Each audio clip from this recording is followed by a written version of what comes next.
There we go. Welcome back, one and all, to Monday Session, the Cryptic Cabal, Season 2 of Monster Monday, Session 39, A Problem Ignored. Or at least that was the original plan, but we're gonna see where this goes. Last time we left off, the party had made a landfall on the island, and after fighting off some bloodied apes the session prior to that and deciding that they wanted the island, they found themselves being attacked by some burrowing spiders. Though the party would make quick work of the creatures, as they realized quite quickly that tunnels are kind of slightly disadvantageous when you can clog them with ooze. As the party quickly would do, with Azurus pouring water down one and blocking up two others with his oozes. May as well turning into an ooze and causing the creatures to fall back as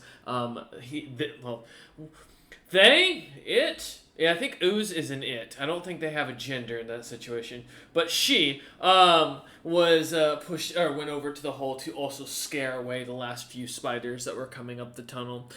The rest of the few spider gaunts making a decent biting out of poor Azurus not Azurus, out of Wara as he would lose his sword and shield, unfortunately as it was. However, as the party would continue their fight, they would end up spotting an old player favorite named Gygax who would join the party after Wara would reach out and write a blank check to Zebril. While that was going on, Floor Snap, at May, and Azurus would make short work of the rest of the spiders that would continue to come into the toxic cloud that was surrounding them, or try and attack them outright. As the fight went on, it became quite quick that between Floor Snap's continuous bludgeoning of just rocks and seashells from the sands, May's gelatinous ooze form, and Azurus' clogging of the holes, that these spiders were not going to win the battle, and as those that did exit the hole found themselves dead quite quickly. The few that managed to realize the situation was hopeless and turned around, retreating, would find themselves not returning as the tunnels would collapse further down, clogging them up and refusing to allow the parties to continue to follow. Though, unbeknownst to the spiders, the party did not care, as they were more interested in the mithril silk that had been woven into the tunnels to hold them together. After a bit of spooning of that in the downtime, while with Vicaret and working on that as well as Wara, we come back to the party having just finished up that fight about 2 hours later, as the stew kind of finally dissolves the last of the bark into it to make it fully a liquid. As we join back with the two party members I didn't expect to be our main group members, our casters. After fighting Spellgaunts, creatures that devour casters. We're gonna see how today goes. Hey, I'm not a caster. Yeah. Let's go. We're gonna see how much you hold to that at a certain point. But as we return to the year 65,008, the month of the White Wolf, the day of the September, or rather the day of September. Wow, the month of the White Wolf, or September, and the fourth day, we come back to nightfall as the sun has fully set. The island seems to almost have a slight glitter about it, as small, what looks to be almost lightning bugs, I think is what they're called. Light bugs, like the little dude from Princess and the Frog. You can tell I've never grown up in a swamp here. So, Let it be known that I witnessed light bugs. you have? Alright, fair enough. Fireflies, that's what they're called. That's what the little things with the glowing butts are. As they seem to glitter to life with bits of blue light coming out of their backsides. And yes, I will note that. You can add that to your list. For the importance of the audience, like the glistening ooze last time. As these creatures seem to kind of float up, lighting up the night sky, and causing the cloudless night sky to seemingly gleam. The moon overhead, though quite dim overall.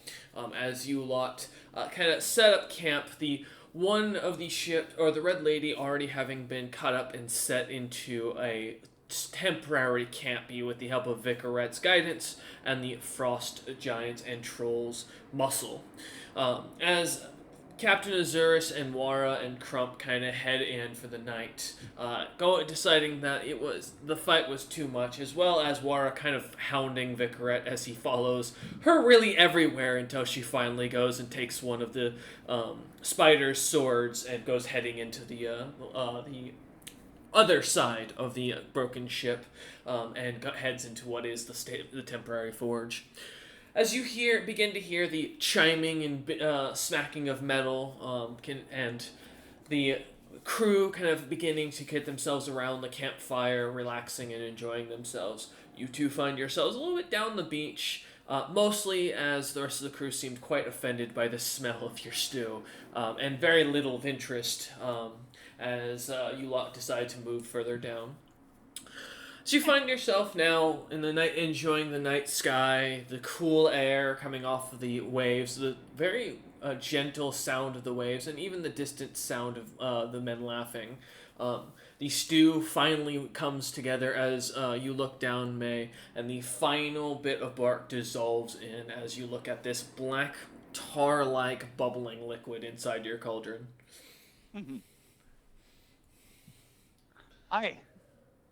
Well, soup's up, I suppose. Yes. I am almost sad we did not have to become cats for this to work. I had a strange image of two cats stirring the cauldron. But, say la vie. I just I don't tilt my know head. of any cats that I can turn into that have opposable thumbs. Unfortunately, that fucking Crump thing only is an outsider of some sort. He is a strange guy, yes. This Fullersnap kind of tips his head back, taking a sip of the wooden bowled soup. It is like a black gum tar gumbo mix, and you can taste the charredness to it. And it's not because May is a bad cook by any means. Yeah, I rolled well. It is as you taste the burnt wood flavor in there. It just does not have a very pleasant overall flavor. It seems the wood has stuck to the bark or to the pot itself, burning and charring where it could before dissolving, creating bits of charcoal within the soup. The sap itself has lost any taste of sweetness or any true syrupy flavor to it. Now nothing but a viscous and thick gumbo-like material. As you kind of take a drink of it, some spider it's kind of chunky in it as you can find it, kind of end up chewing on it before you swallow it down. It's not the worst thing you've eaten, Floorsnap, and by your mother's cooking standard, this is probably a leagues better. It's definitely unique as well, but it's definitely not the most pleasant thing overall that you've had. I gave a Slad a new culinary experience, and not just a Slad, but a Slad who has had countless eons of experiences. I feel proud. That is a milestone for me. With as May smiles with glowing as she looks on at you, Floorsnap, please give me a fortitude save as you go for your throat and feel something catch. Don't die. I think May. Oh, if you die, I don't know if May's gonna want to eat the soup. 24. Oh, you do actually see. I'm actually shocked on that. As you kind of feel the stuff kind of go down your throat, it sticks to every little bit and feels like it's charring the back of your throat as it hits. Once it hits your stomach like hot lava, you can feel it kind of settling there for a moment. As your throat begins to kind of tighten and something feels like it's not right. But as you kind of swallow a few times, it seems to go down and seems to cool as your body kind of relaxes, though you feel as if you just barely escaped death.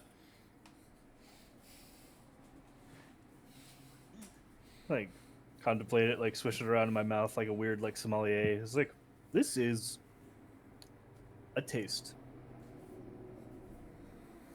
Oi. I just nod and take another bite. As he goes to take another one, kind of like you get to see kind of like as he adjusts his wizardly robes a little bit around his throat to loosen it up just enough as he kind of takes some water and drinks it out of the water skin. Actually, I imagine with this party it'd be more wine according to Captain Azurus or rum. I believe that the only person who has an active alcohol ration is Wara, and that's because Wara spent weeks of effort convincing Azurus to let him have that, and then Yes. everyone else has a day a week where they're allowed to drink, and it's technically their day off, even though they still have to work because we're on a skeleton crew.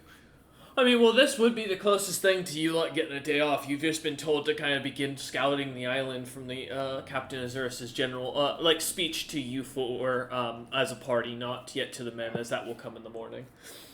Yeah. I can't. Sure, why not? It's already burnt. I might as well add more burning to the burn. Oh no, what are you Let's doing? put the fire with the fire. Oh no, the rum. Yeah. Oh, okay. You were about to light the stew on fire. I was like, wait a minute, what? No, have to eat the soup. Yeah, as you take a drink of rum from your flask on your hip, kind of taking a sip. It seems to kind of clear your throat a little bit, making the flavor a little bit more viable. Though the sweet rum seems a little bit almost overpowering in comparison, creating a strange bitterness to the soup as you take another bite. You know, this tastes an awful lot like how I imagine the black slod would, if I really had to like put a finger on it. That Clashes makes sense. clashes violently with everything. It fights you at every turn. It's overall fairly unpleasant. Doesn't work well with anything. Yeah, that's a black slod. Well, I'm glad that my cooking skills captured it well. I'll be honest with you. If you decided it was inedible, what I was gonna do is just make it into some like throwing thingies, and then if those spiders came back, we could just pelt them with it and see if they'd eat each other. You know, they suddenly detect as intensely magical, and they also have this on them, on their breathing parts. Yes, that if it didn't outright kill them. Oh, that'd be lovely. Though I would say that the worst possible scenario is it impregnates the spiders with black slad. That is the worst possible scenario in any case, yes. What if I became a black slod? Well, I'd have to figure out a way to make you still you. I don't know that works. The way we become slot, the old thing no longer exists, and you are just the new thing. Aye, but is it the same with your slod already? I just kind of like shrug and say, "That's a matter of will." And if I'm losing that battle, then well, I've already lost that battle. Hmm.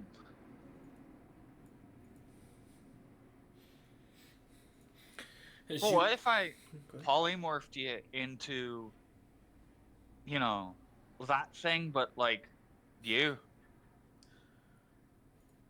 It wouldn't try and take it over because it'd think it's the same. Is that how it works? But which thing are you talking about? I was saying, Well, May, what? actually, you've confused the DM too. Go.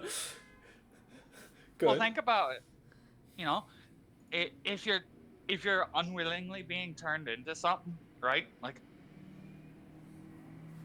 it's taken over you, Mhm. and then the last parts of you that are left to take over are yourself. And I use polymorph, and it shouldn't want to turn what's left of it into it if it already is it. Like, if that makes sense. To a degree. Only problem is I don't think your magic is powerful enough to try and turn into a black slod. But what if we found whichever part of you was turning into a black slot, and you just telekinetically ejected the rest of it all? Well, assuming I can do anything. Oh, that's fine. Luckily, I'm not dead yet. I take like another drink of soup.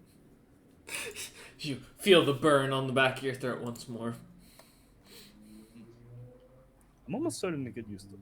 It's like a spicy pepper, almost. Just the aftertaste of evil. I'll be honest with you. I thought it was gonna have a flavor similar to black anise. Licorice. Licorice. Yeah. But I like sniff it again, like pour some rum in, and it's like, yep, that did it. Now it tastes like licorice. almost makes me want to try it. It's one of my favorite flavors, but well, I fancy my being alive. I'm fairly sure it would like immediately kill you. And horribly. If I was as strong as my mother, I'd give it a try.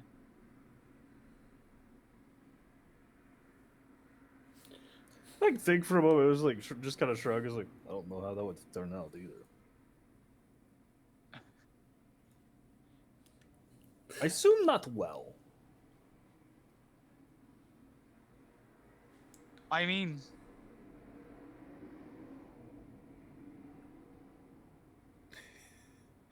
Esme ponders for a second. have you ever? Well, of course you have. I was gonna ask you if you've ever felt the world skitter as though it was discomforted by something, but like, you're a slod. Oh yeah, I make that happen. Yeah. So is my mother. But then again, that's not surprising, as you well know. She's like the closest thing to what you remember hags being. I haven't met her yet. I imagine that'll change by the end of this. Mm-hmm. Of course, I remember whenever we were killing each other, left, right, and center. Yeah. Of course, that was back whenever there was a left, right, and center list to be had. If it's any consolation, I'm pretty sure my mother would be like, "Yeah, no hard feelings," and then she'd try to make you some kind of weird deal where like you both get something out of it, but like the world is unhappy with either situation.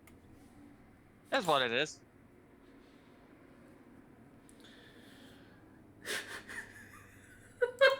Give me a minute. All right.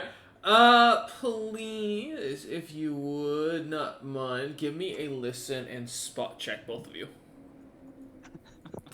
It's just kind of having this pleasant conversation under the moonlight on the beach as you enjoy this soup. Or rather, well, May like stirs the soup and Floorsnap continues dipping into it.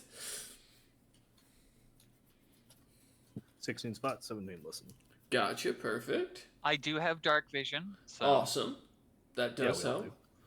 I think I'm pretty. Captain Azurus doesn't. I think Ginny do, like, by default. I don't know if he does or if it was Wire, but I know one of you don't because that was the whole thing. Nice. Nat That 20 is the spot check. Perfect. And then the listen check is probably going to be the same, a similar bonus. So but let me double check. We're about to get snuck. Not anymore. Apparently. Oh well, yeah. Jesus Christ, what are these rolls tonight? All right. Almost as if talking about Vitra has put Milehell on high alert and also made whatever is sneaking up on us more anxious and more prone to mistakes. Do either of you speak primitive by chance? I think I do. Let me double check. No worries. Take your time. I speak.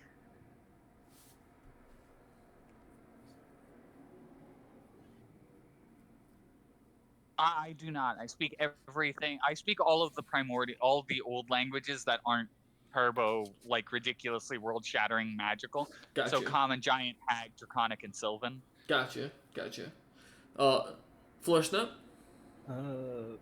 Same. Just the list also includes, slot and Yeah. giant, or sorry, hag and Gotcha. abyssal. All right. As you both hear what sounds almost like monkeys calling out to each other quietly in the woods about 50 feet from you, um, both of you catching as some of the leaves move about, some light seemingly dancing amongst the tree line that seem to pop up. Don't look all that natural as you kind of focus your eyes on them. Roughly, as both of you count, and from both hearing and seeing these lot, you catch about five looking apes that look to be like the cloaked ones that were that you had fought previously, those that were invisible. Mm. They seem to be hiding amongst the trees and seem to be saying something to each other as they watch on towards you lot. Gotcha. I think it's I time have, for. I get like an evil look on my face as I stare at the soup and my eyes flick towards the trees. There's not I'm much not done. meat. Good. I was like, I'm not done with that soup yet. Don't you get eyes on my soup.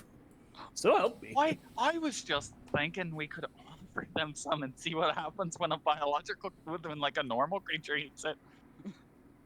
Again, don't want to risk an actual black slug being reborn. We That's would all fair. die. We would. It wouldn't be like, oh, it's a fight. I bow, they kill me. I got nothing for them. Although, I make like a gesture and start like pulling up debris and detritus on the beach and make like a large like approximation of like the way that their heads looked, but like as just a skull with like just like a tree like like a large branch like slammed through like the middle of it, Okay. Yeah. Okay. as just like to try to intimidate them. And you're drawing this in the sand, or are you making this just random materials you can pull together? Yeah, just like making it out of like rock, sticks, twigs, like moss, like on the I'm beach, gonna just like an effigy. activate. Okay. I'm gonna activate see invisibility just to make sure that we're not being snuck up on by more than 5. Okay. One sec. Floor Snap, go ahead and give me. Do you have a profession artist or perform art? I've got perform. A skill that legally is on my list. I'm not trained in it, but Oh, then you can just give me a charisma check with it. We'll see how what you manage to put together. 15. 15. Okay. You put together a somewhat similar depiction, kind of roughing out the stone as you kind of crack it a little bit, trying to create eyes and kind of create a similar mouth line, and then take a small stick from nearby that you find on the ground, kind of plant it into the center of the stick as it grows, cracking the skull rock. As May goes casts see invisibility, looking about. May, you only see 5 of these cloaked apes. Themselves now easier to kind of spot as they have their back skin kind of pulled up over their heads, seemingly causing their invisibility as they stand there with them kind of covering the top of their heads slightly. As the two of you do this, give me an intimidation roll as well, Floor Snap, for the skull thing. I would love to. It's the first time I get to roll this. I know, I've been avoiding it because I know how high your modifier's got to be. At this 34. point, 30 fucking Jesus. Let me double check something. What step is scary what it's to be? Alright. Double check. Alright, let me roll something here. Actually, let me amend that. Floor snap is scary. He is. The apes seem to kind of stand there and watch as you do this with fascination and seem to look over at May, seemingly kind of curious about what's going on as they turn back to look at you as you finish up. Many of them looking aghast, and the quiet sounds of them making slight noises and primitive it seems to be picked up on the wind as you lot listen. The creatures, however, do not seem to move. They don't seem to advance, but they don't seem to be willing to back down either, as they stare, watching, or stand watching. just kind of like look around, like don't hear like the noises of fleeing. I just like rub my chin and it's like, huh. These creatures are either more intelligent or far less than I thought. I'm not sure which.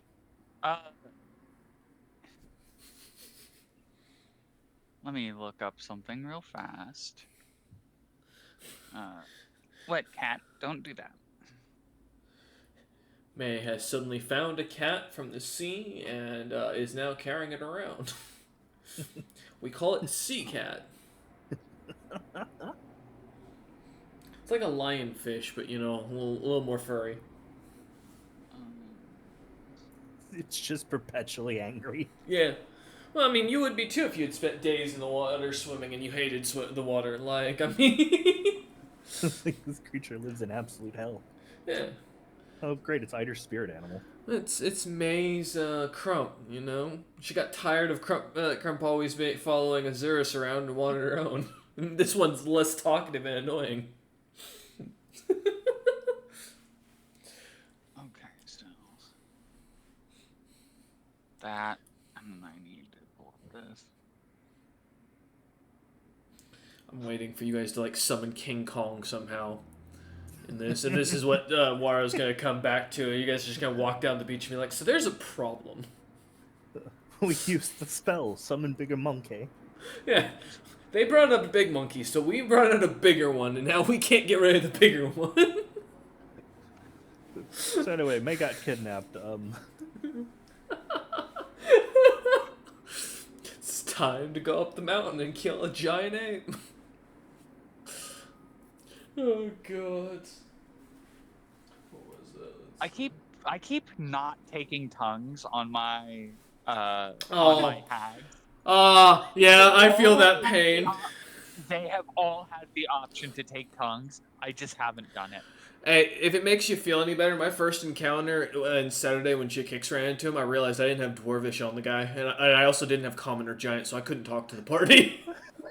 I was sitting there like, oh shit, I didn't have tongues, so it kind of screwed me. I feel your I'm gonna pain. begin. I start.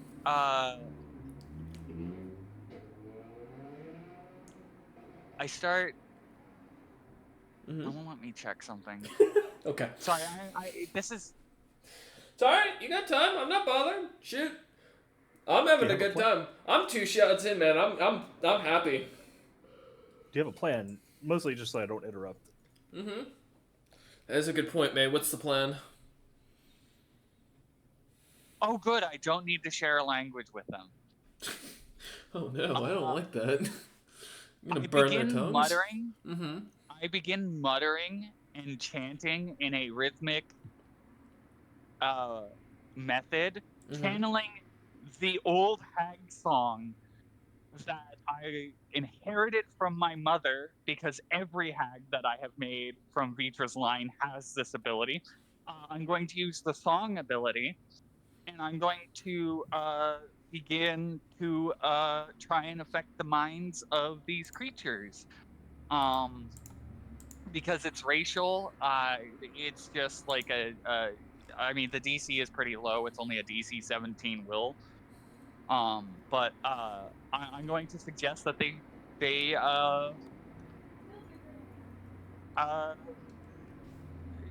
it's a pacifying song. It's like a calming song.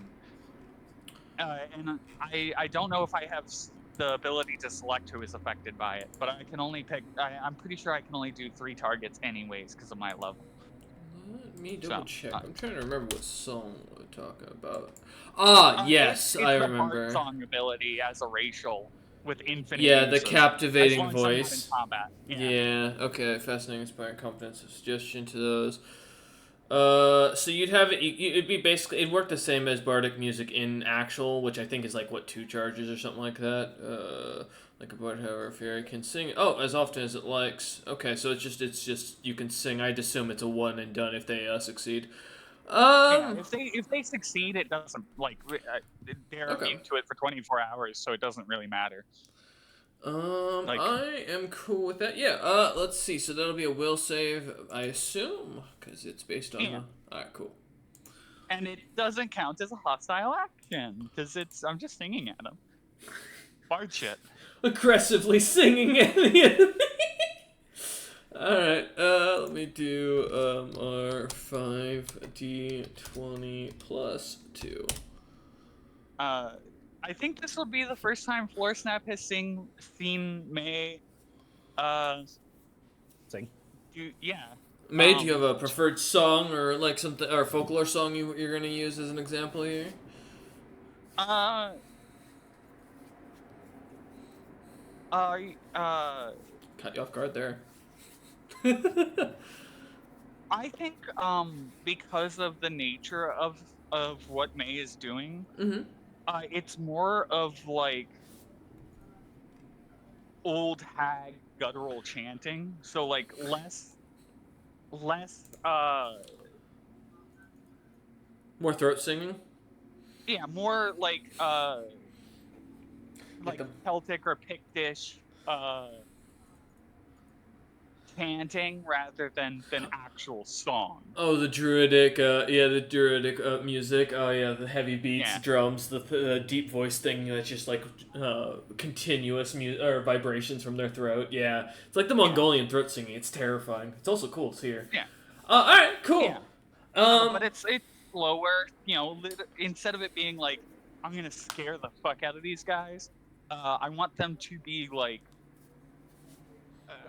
I want to send a mixed message because Floor Snap is like ooga ooga ooga, and I'm like giving them this weird calming, relaxing thing. So I want 2 of them to be terrified out of their gourd, and 3 of them to be like. I want there to be confusion and dissension in their ranks because that's fun for me. Okay. I'm not exactly threatened by these creatures, is what I'm saying. All right. Well, for the highest save I got was a 20. By chance, does that save? That one saves, yeah. Okay, I assume the 15 is the next up, and that doesn't. No, it doesn't. It's a DC 17. It was one of them looks bravest of the 5. Slightly unbothered, still kind of watching on. The 3 others seem to look on at you, wondering what's going on as they look between you and Floor Snap. Kind of listening to the sounds, kind of trying to figure out if this is some sort of guttural challenge or if this is some sort of kind, like, warning as the creatures look on at you with confusion as they look between you and Floor Snap. The last of the lot seems to be watching Floor Snap intently, its hands at its side and seemingly going almost near its back as if it's hiding something behind its back as it watches on, a very clear, nervous look on its face. Listening to like May's chanting, is it the hag language of old, like the real hag language that I know, or is it? It is, and actually, what May is singing, give me a knowledge history to see if you recognize what this is. 25. 25. You would recognize this as a sad song that is called The Story of the Queen's Death, or The Tale of the Fall of the Rainbow, or of the Painted Queen. And is overall depicts generally how the first Hag Queen, fell defending and fighting off demons and sloths combined. A war that lasted roughly about 13 days and was said to be almost a poetic item as 9 lords went in and 9 lords never left. So, yeah, there you go. That's cool.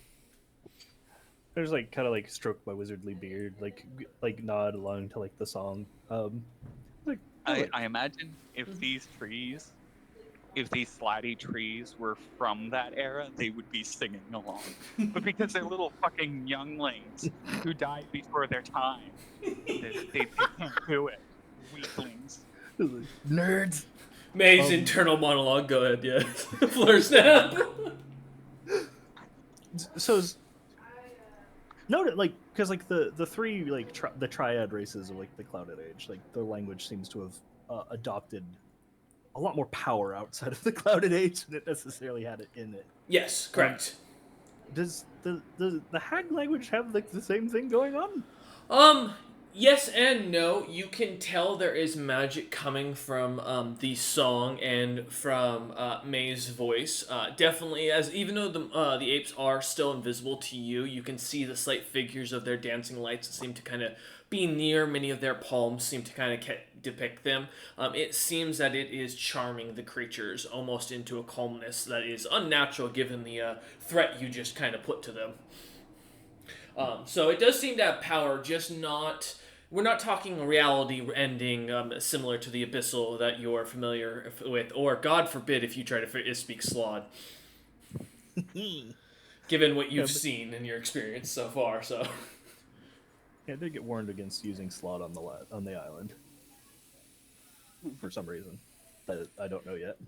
oh, if you're gonna do it, I think Captain Azores wants you to do it while you sing the song "Savages" from Pocahontas.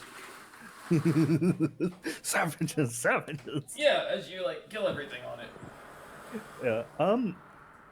I give like May like a cheeky like wink, and I like start my own refrain is like bow and serve, in Hag.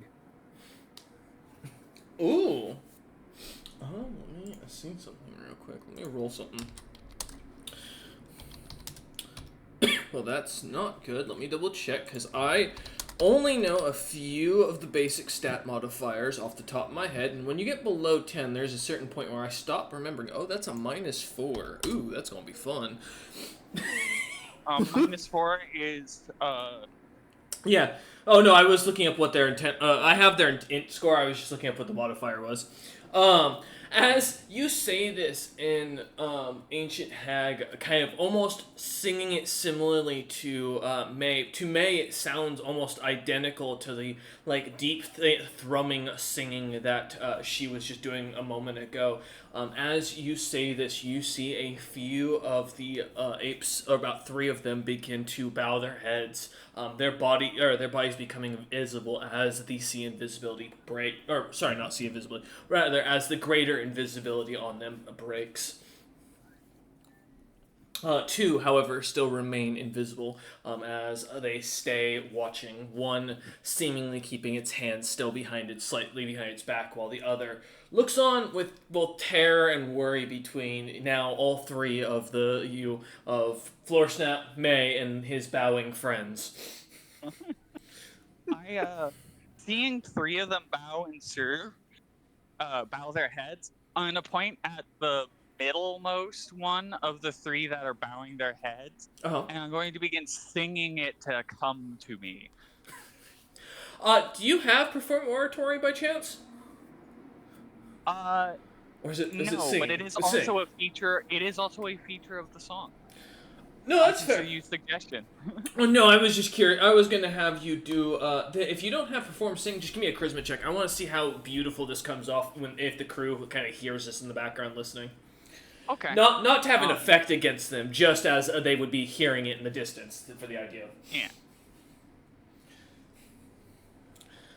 But this might give a new story background of either the most scary thing these guys have ever heard or the most beautiful thing they've ever heard. 15. 15? Yeah, it could be both. Yeah, as you continue kind of singing, changing the tone to it and continuing the song, you hear some of the frost giants begin to kind of hum along, not matching your tone well, but as a group, it's hard to fail at singing well, as the voices begin to slowly synchronize into a kind of a deep thrum that kind of catches and highlights alongside your own, making the song a little bit louder as the giants continue drinking and celebrating around the thing, and you manage to create a crew theme song. This is probably why Victor had critically succeeded on that craft check. This and is why her next crafting came up so well is because the fucking song just got her into a rhythm. You know, some crews sing the Weller Man. The Red Lady Pirates, they sing ancient hag tradition songs about sad wars. You know, why not? It's a creepy way to scare your enemies, so I respect it. But as you kind of begin to sing this, the 3 that were bowing kind of seem to look between each other. The centermost one kind of like looks up at you, kind of understanding, and bows and begins to move forward. The 2 that seem unaffected kind of watch their eyes kind of darting between the one walking forward now and the two of you as they do so. Concern in their eyes, but still not moving forward as they just watch, seemingly as this whole thing. As the creature continues to move forward, how close are you wanting it to get, May?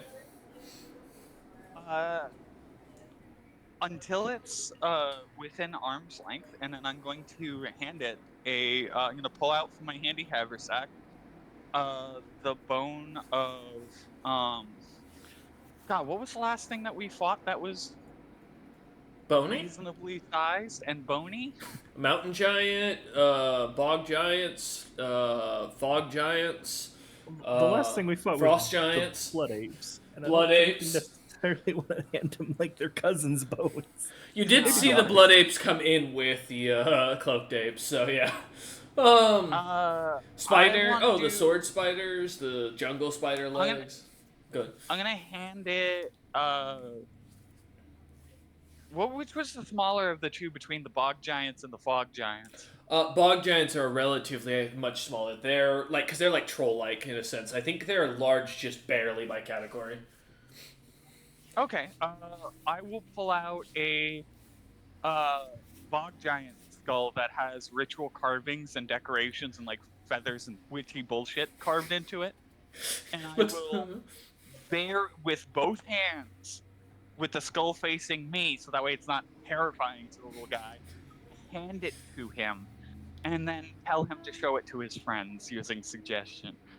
Okay. He'll kind of lean forward. I'm gonna have him make one more will save, as this isn't something he normally, or the creature would normally do. So just out of fairness for it. It is a gift, so. Well, you know what? Doesn't matter. This creature couldn't save its own self if it wished. It seems to have fully, like a dog or like a cat, decided to domesticate itself. But no, as the creature kind of walks forward, it holds up. It kind of like stands up on its two legs as it looks at you and kind of waddles forward slowly, stopping up 10 feet in front of you, or 5 feet in front of you rather. It holds its hands out, takes the skull, slowly looking at you and looking down at the skull, and then looking over at Florsnap nervously as it kind of takes it, and then like looks at you and waits. Go ahead, Florsnap. Oh yeah, I give like a authoritative nod of my head, like it has my permission to do this. It just kind of takes it, pulls the skull kind of close to its chest, and looks at May, kind of waiting to see what it's supposed to do. I try to intimate that it's a gift from me, who I consider to be a superior being to it and its people, and send it back. Okay, give me a charisma check for this. Let's, because we'll count this as a general, like, acting it out and such. Can I aid another? Yeah, you know what? Go ahead. I'll take it. Whatever you get, you have and give to May's roll. Oh, well shit. I got a nat 20, so, well, that's a lot. Jeez, how good is your charisma? Jesus Christ. +7? Oh, that's not too bad. Okay, so 27, so that is 14, because I'd put us at 0.5. Okay. So. 20, a natural 20. It was meant to be. This one visitor worships us as gods.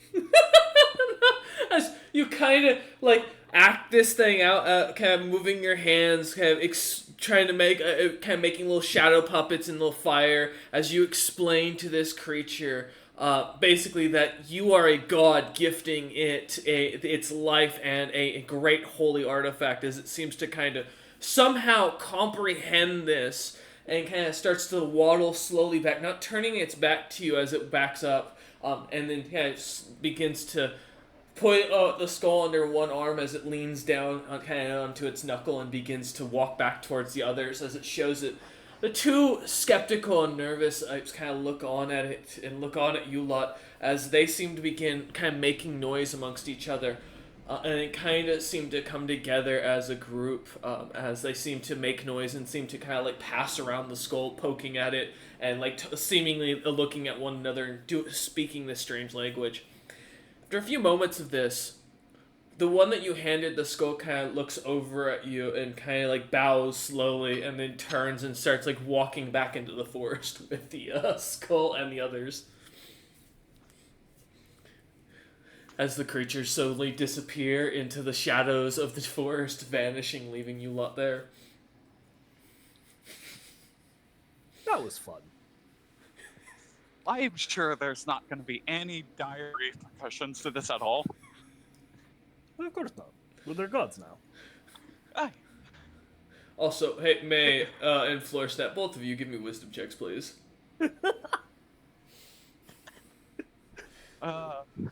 You know, the God. song It's Tough to Be a God coming on in the background here would be perfect timing. 18. 18, of course. Alright. Hey, look, we need allies against the spider horrors, so... Maybe that's... Hey, you know, maybe he'll bring back his village chief and maybe you'll get a chance to, you know, help these people away. Who knows? 18, okay. Also 18. Both of you can add in your skills a divinity point. I'll explain what this is later, but from what you're probably grasping, yes, it's what you think it is. Minor thing in the TLDR is you can spend these or save them, and that's how you slowly gain natural power. You do not rise to a god just by having a ton of divinity points, to make very clear. You have to be still worshipped, but these do let you like perform like miracles and like other shit by adding them to your checks and such. And that is the TLDR, because there's a long list for it. Yeah, as you both add this, you feel almost a bit of magic kind of envelop you a little bit. A bit of power that seems to grow a little bit more, and as you feel strengthening, you feel like you've both done a good deed. Not necessarily a good deed for them, but a good deed for yourselves. Hey, we didn't kill them all. That's a great deed for them. Yeah, that's true. They don't know that. They should. God, I just... There weren't survivors that came back, but we weren't subtle about what happened on the beach. True. As you kind of continue sitting, enjoying on the beach, or kind of with the soup, the stew continuing to boil, is there anything else you'd like to do as the time passes, and you seem to be left alone for another hour or so? Focus on cramming down this damn soup because I wanted to get a full helping because I assume that would do something. It probably won't, but gotta try. Yeah. Give me another fortitude save as you begin to kind of really bucket this down. May, are you going to take some of this soup and put it into a vial, or are you just gonna let Floorsnap devour it? Or are you also gonna partake? Go ahead. I'm gonna let Floorsnap have as much as he wants, and if he decides to call it quits, I'm gonna take the rest and make. I'm gonna put it in vials and stuff like that to be thrown. Okay, got you. All right, 29. Floorsnap, as you continue devouring this stew. The stew seems to get thicker and thicker the further you get into it. The sap getting stronger, the bitterness kind of becoming worse in flavor. And as you begin to eat this, thankfully, you manage to stay conscious. But like James and like Domnander before you, you too are about to have the worst splitting headache in your life, as you're going to wish you had gone unconscious and start to see flashbacks of things. As you begin to gain the memories of this island slightly, a strangeness begins to develop over you as you see Floorsnap's eyes kind of go clear for a moment, his pupils vanishing, and almost as if he's meditating or he's just smoked some really good kush and is fully about greening out, as he just kind of quietly stands there looking off, eyes closed and rolled back into his head. As you... Oh, good. Because divination has long been a purview of the hags, I will begin weaving the hag song to aid him. I'm already singing, so fuck it. All right, floor snap. You need to give me a will save. Let's see how much this guides you along. This might actually be helpful. Oh, it's a nat 20 for 34. Well, now you can choose to fail. However, you don't know what's going on, but you do hear hags singing. So, to be fair, there's no one else who can sing like a hag that you know of on this island, but this could be a threat. So, it's up to you if you wish to choose to fail or not.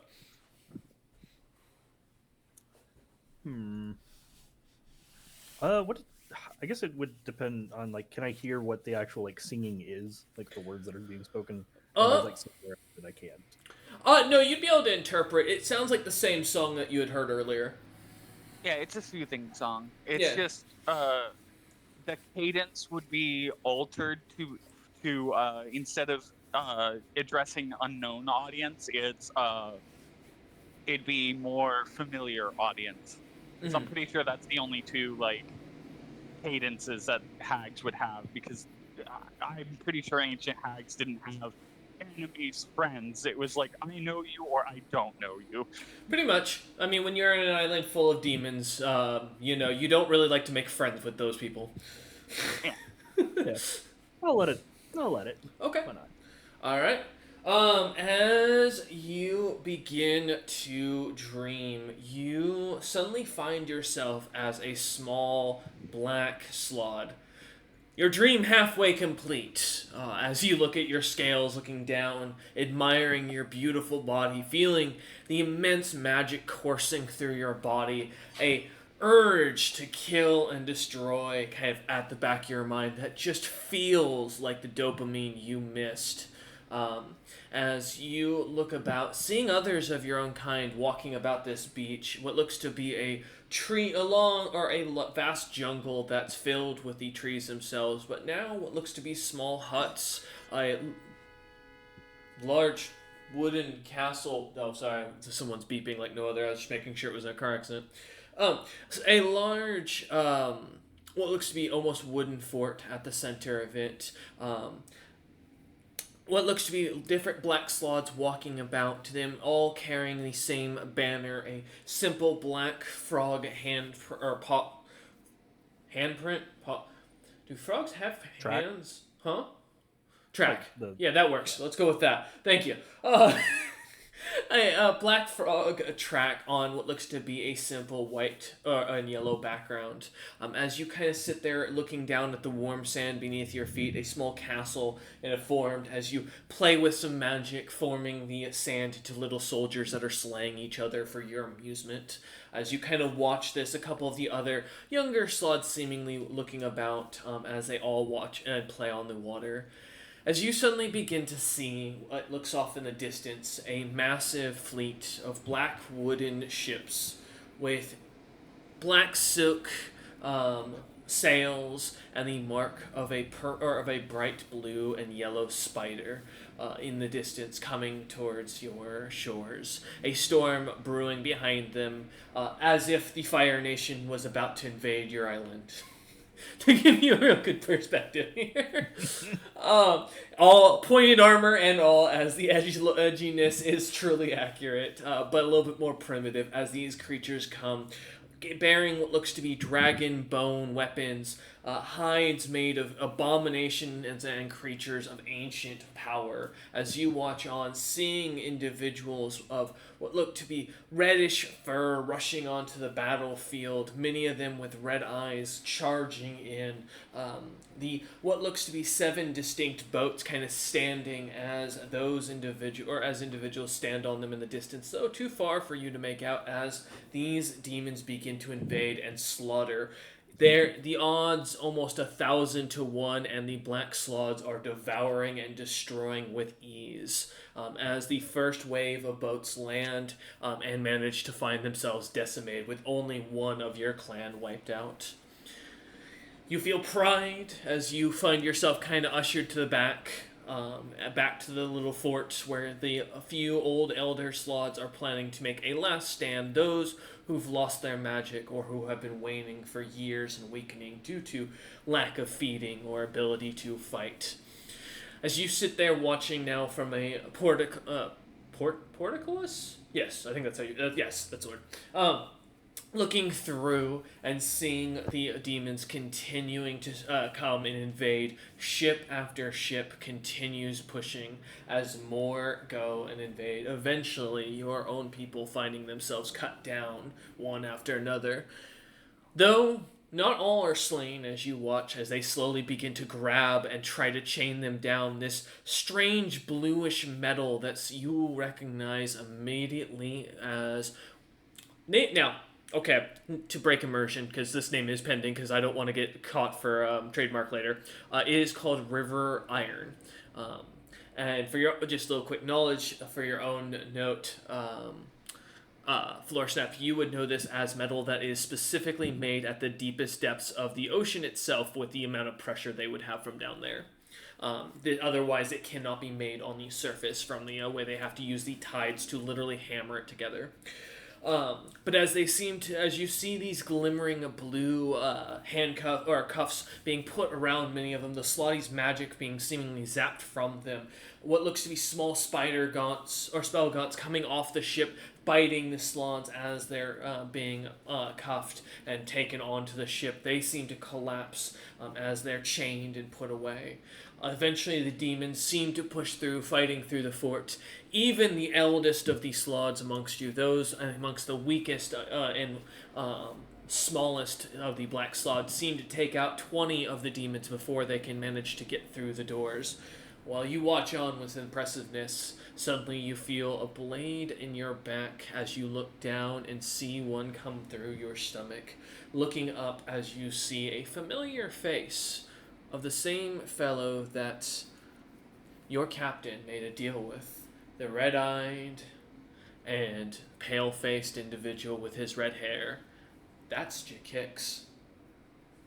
As you suddenly come back from your vision, looking over at May, as she is kind of calmly singing, almost like a mother singing to her child to relax them, as she stirs the pot, waiting for you to come out of this vision. Like slowly, like come to, like like really like taking in the surroundings again. Just letting the mind get used to the fact it's not in a different body. Yep, less magic, sadly, less carnage and hatred and dopamine flowing through your mind, but with wisdom and age and more and different powers of magic. I'd like to almost think more refined, but fuck Fino at this point. I mean, at that you are accurate. In this age, the magic you're learning is much more refined, much more focused and deadly compared to the creative magic of the old age. The joke of powered word scrunch was not an inaccurate one from your time period. However, something like that was very inefficient. Powered scrunglebungus. It's a lot like haste, but it also hurts. Yeah, your legs fall off afterwards, but don't worry, you'll go flying at like 1,000 feet per second. Fucking reminds me of the Morrowind quest. Yeah. I get up, like slowly, like kind of like getting used to my body and say, I may have a terrible idea. Oh, and what would that be? I think I have leverage now. Oh, lovely. And what is that leverage you got? Revenge. Oh, I do love a good revenge story.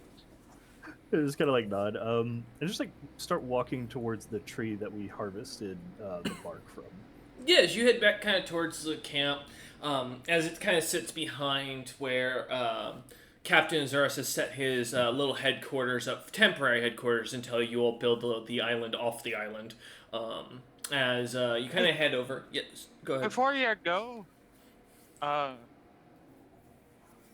you gonna finish this stew, or can I start bottling it? I just kind of like wave my hand. It's like, you're good to bottle it. I've had what I need from it. Okay, I bottle up the rest of it. You will get, given I'm looking at Floor Snap's size and weight real quick. Let's say if we're going in vials, about 4 8-ounce vials of this stuff. given how large Floor Snap would be to get a full meal out of this. Yeah. And toads eat a lot. Yeah. I'm gonna. All right. The only thing I'm ever going to use these against are creatures that specifically are highly detrimental to magical things, because it's dead black slad matter, and the anti-magic properties of whatever I hit with this shit should weaken whatever explodes out of it, if anything is born out of it. As you Fucking hope so. As you kind of swirl it in the vial, seeing what looks to be a little frog skull kind of pop out of it in the smoke as it dissipates. As you make a note of this as a anti-magic material, kind of putting on the vial, do not eat crump. Yeah. You will die. Yeah, just in case. But as you begin to vial this, kind of beginning to scoop this out, trying not to really get it all over the place and trying to keep as much of it as possible in the vial. Floor Snap, as you head over behind the main camp, you can hear Captain Azurus going over the plans with Crump. Something about a grand pirate empire, something about turning this into a pirate cove, like the legends, as you kind of catch a couple of glimpses of the words. He's very ambitious as a young man, as you kind of hear. I just my heart swells with just the tiniest bit of pride. And it's the youth. Plans. As you kind of pass by and head over to the tree that you can see your teeth marks slightly where you scratch some of the scales on it and see the bark, the chunks of bark, or where the bark had fallen off. Vicaret has yet to get a chance to cut into this tree like you had asked at the end of the last session, because she's being pestered by Wara in the smithy right now continuously until she makes that sword for him. Because good. I contemplate drowning Wara for a second. What do you mean you got in the way of my tree cutting? So help me. Well, he got a sword, or he needed a sword badly. It's damn it, nephew. Did I, during the flashback, I never got the Black Slad's name, did I? No. The only thing you got for word is... let me pull this up. Yes. The Akkad Imhara, and I will post that in the chat, and I will also post the translation for you. Yeah, but that's the Black Slad tribe. Correct. Makes sense. That is basically what you get as the only name that they seem to have in their mind for the child you inhabit. Okay. I poke the tree, place a hand onto it and say to it, so is that enough to see your people enslaved, see them drag away in chains, to have a knife in your back as the last memory of your body? Is that enough? Or do you want more? Give me a will save.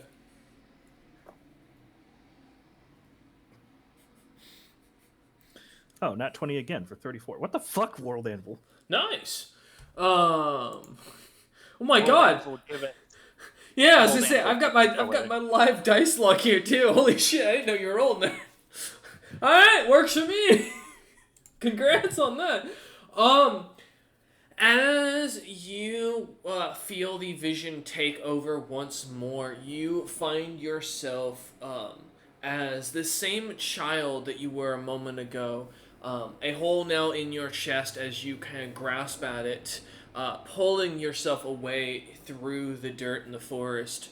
What looks to be the darkness kind of erupting around or enveloping around you, as the sounds of the demons continue making noise and abyssal. The words of capture, slave, power, and something else, some sort of spell that you can't understand, but you recognize the words in Abyssal to mean something along the lines of a combination. Though it doesn't make sense as you think about it in the time, as you continue dragging yourself through the trees, rolling down into what looks to be a cave after a few hours as you kind of black out and your body seems to continue going about its business, continuing to crawl away almost as if on autopilot. As you find yourself suddenly reawakening, the darkness fading from your eyes, and you see the cave itself all around you. What looks to be a small spider or spellgaunt, and it seems to sit at the base of this cave looking at you. A darkened and black. Trying to look for the word here. Cloak. Yes, cloak. I can't remember in D&D if it's what the fucking clasps of royal people are called, like when they used to carry those. I think it's a cloak is the proper term here. Because I think cape and cloak are the same thing technically in 3.5. Yeah, okay, perfect. Want to make sure. Perfect. Yeah, so as you see this black and furry cloak that seems to sway around a large, massive skeleton, you'd guess the skeleton to be the size of a mountain giant. Its body completely picked clean, the bones, nothing. The only thing that's left just laying there on top of this thick, furry cloak that you don't recognize the creature or the material that it's made of. Standing beside it, or rather laying beside it, another skeleton that seemed to be some sort of archer based on the bone quiver you can see left over. And lastly, a third one, though it's too distant and your eyes begin to grow foggier as you feel more of your lifeblood kind of flow out of you, looking down as the Spellgaunt comes over and begins to stand over you. You expect the end as the creature seems to lean down and drink from the blood at your side. A small seed falling into your chest from the creature, or from atop the creature, as you begin to feel your body fade and a tree begins to sprout. As the vision dissipates and you come back, once again, Floorsnap, looking about, kind of reorienting yourself to the darkness as you look over, hearing the deep thrumming, singing from the men kind of continuing as you kind of look about and get your eyes back to used to everything. I assume at this point May kind of walking over as she sees you kind of just standing there spacing out at a tree.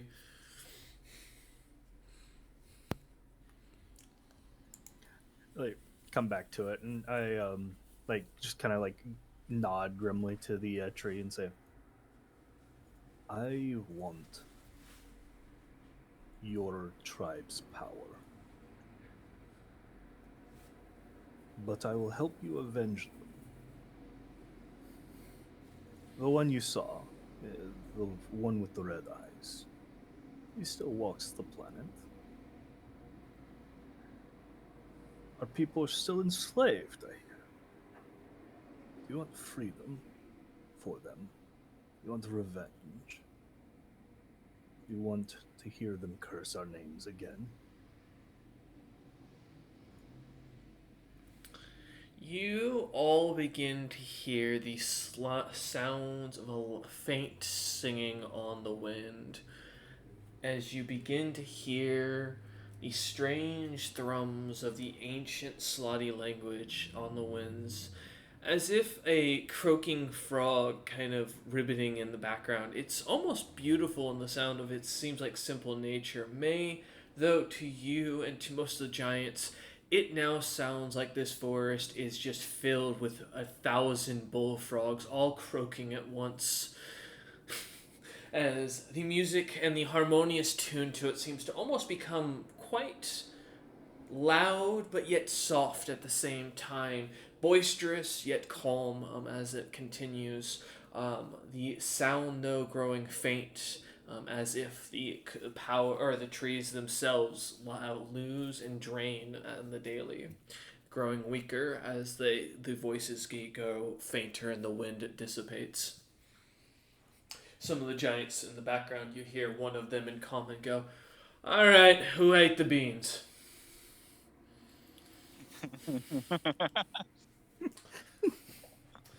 Well, the other giant's like, you can hear some grumbling as someone gets pointed out in the background, and the rest of them start antagonizing him.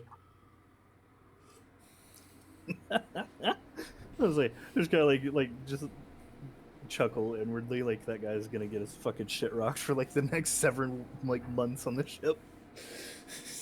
It turned back to the trees and say, I suppose that's a yes.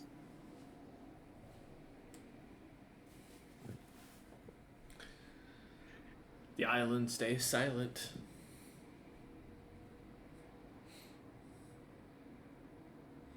Well, I don't exactly know how the fuck to proceed from here. I think that's about as much of a yes as I'm gonna get from these fucking things. Let's go with another bite. Fuck it. I don't know. You've said yes. I'm now going to eat you. Like I said, like straight up said, I want your power. I will avenge you. Like I offer you revenge. All right. Give me a bite attack. Let's see what you got. And you pierce the Show tree. me what you've got. You do also have a divinity point. You might be able to use that to influence the roll. Well, I don't need the roll to be influenced, but maybe like the actual damage to be influenced would be. Breaking DR if this thing wakes up might be the thing you want to save it for. That's fair. If we've suddenly got a black slotty golem made of like evil trees, that just makes life really difficult. Because slod outsider plus plant just is not fun. Yeah. All right. So I didn't roll a 1, so I hit the fucking tree. Ah, I'm proud of you. So yes, the tree did not dodge, shockingly. As you do hit it, as we get to that, you do feel something drop onto your head and begin to wiggle about. However, as we focus on the bite first, let's get to that as we see what happens. What's your damage? 12. As you bite into the tree, feeling your teeth kind of clash against the scales, nothing seems to crack, and you feel as if you have been denied by the tree once more. The stubbornness of your people refusing to give their power before you complete what they request. Now, as you begin to... told me that. Well, that'd be way too easy. As you bite the tree, as you look over on top of Floorsnap's head, you see what looks to be a small bloodworm. What you realize, very white-skinned, almost to the point of illuminating, like a ginger in the sun. With its paleness and very bright red mouth with very sharp, spiky teeth, kind of land onto Floorsnap's head as it begins to wiggle about, almost as surprised as Floorsnap as it seemed to have fallen from the top of the tree. What do I know of bloodworms? Give me a knowledge nature. Or a survival check, I'll take either.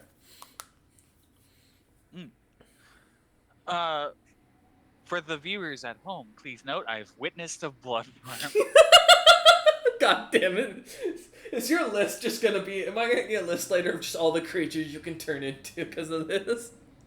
It is important, because I am kind of specking into self-polymorph bullshit. That's fair. Note, it is a small bloodworm. Yeah. I got an 18 on the survival. Okay. For survival, so less textbooky, more practical experience here. Bloodworms are ambush predators who really like to jump from the tops of trees onto magic casters and adventurers who are known to have low constitution. It's like they can sense those who have thin blood and are weak. They really enjoy the taste of giants, and also are really well known to enjoy the taste of slod.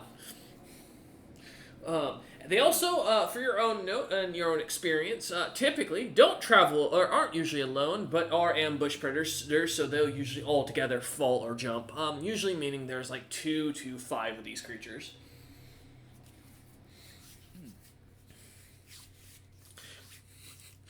In short, Floorsnap's about to turn into a snack. Or a floor snack, if you will. You see what I did there? The attack sharks are on their way. Let's get some initiative rolls here real quick. As we have some bloodworms drop. Yeah, if it can't get inside Floor Snap, it takes 1 damage per turn. At least the base Bloodworm. Well, let's find out. 19 for Floor Snap. And can May beat it? Probably not. I have to roll pretty high to do that. Hey, that's, fair. Almost. I got a 17. Hey, we're one after another with each other today. I got an 18 for my bloodworms. Note that they're what that implies. Also, hey, they're small. They should be fine, right? All right. At the top of the initiative, just as surprised as the bloodworm that fell on his head, Floor Snap, you're up. As you feel this thing wiggling on the top of your head, moving about. I just look up, feel it, wiggle, look up to the trees, see, well, the treetop, I guess, because that's the easiest thing to try and figure out what the fuck's going on. Do I see any more of them in the top, about to pounce the fuck down? Give me a search check real quick. I'd love to. 20 total. 20 total. You do see 4 more of the creatures at the top of this tree, getting ready to jump down at you. I just kind of purse my lips, more than a little annoyed that the trees are playing games with me, and now the fucking bloodworms are having this bullshit going on. So I just kind of sigh, pinch the one on top of my head, and just I need 11 will saves. 11 will save? Oh, from this one creature or all of them? All of them. Oh, okay. Not each 11. No, I know what you mean. I know what you meant for that. I just meant more. Are you attacking all? Or are you focusing it all on one dude? Got you. 11 d20 plus. Shockingly, these things aren't very willful. Oh, that's 2 R's. What, vermin? Not having a lot of will? I know, right? All right. So my highest roll was a 16. So yeah, they all failed. It's all right. I've got a good sack of hit points. Let's see what you can do. Well, they all get yeeted at the ground, away from me. Are you? Oh, you're gonna knock them all down from the tree forcibly, and the one on top in your hand. Okay. Yeah. So I throw all of them into a pile, and then I start playing marbles with them. Alright. Go ahead and roll. I will say these things have intense DR, so I think I might live one. Let's see what you got. Well, it's the one, or the damage that they're taking at the moment is fall damage, so that one they're fucked on. Yeah, that's true. I do have to roll for fall damage because these trees are 40 feet tall, so that is 4d10. Let me roll that. 46. Alright, 46 damage for your attack. Okay, plus 21 bludgeoning. That is, force, which goes through. Oh no, I was saying the fall damage is d6s. It's not d10. Oh, is it d6? Ah, thank you. Yeah. Well, you could have not said anything. You got extra damage. 3 extra points, apparently. Hey, I rules fuck everything, including myself. I'm not gonna just not. That's fair. That's fair. Okay, go ahead. So we'll do. Shit. Man, what was it?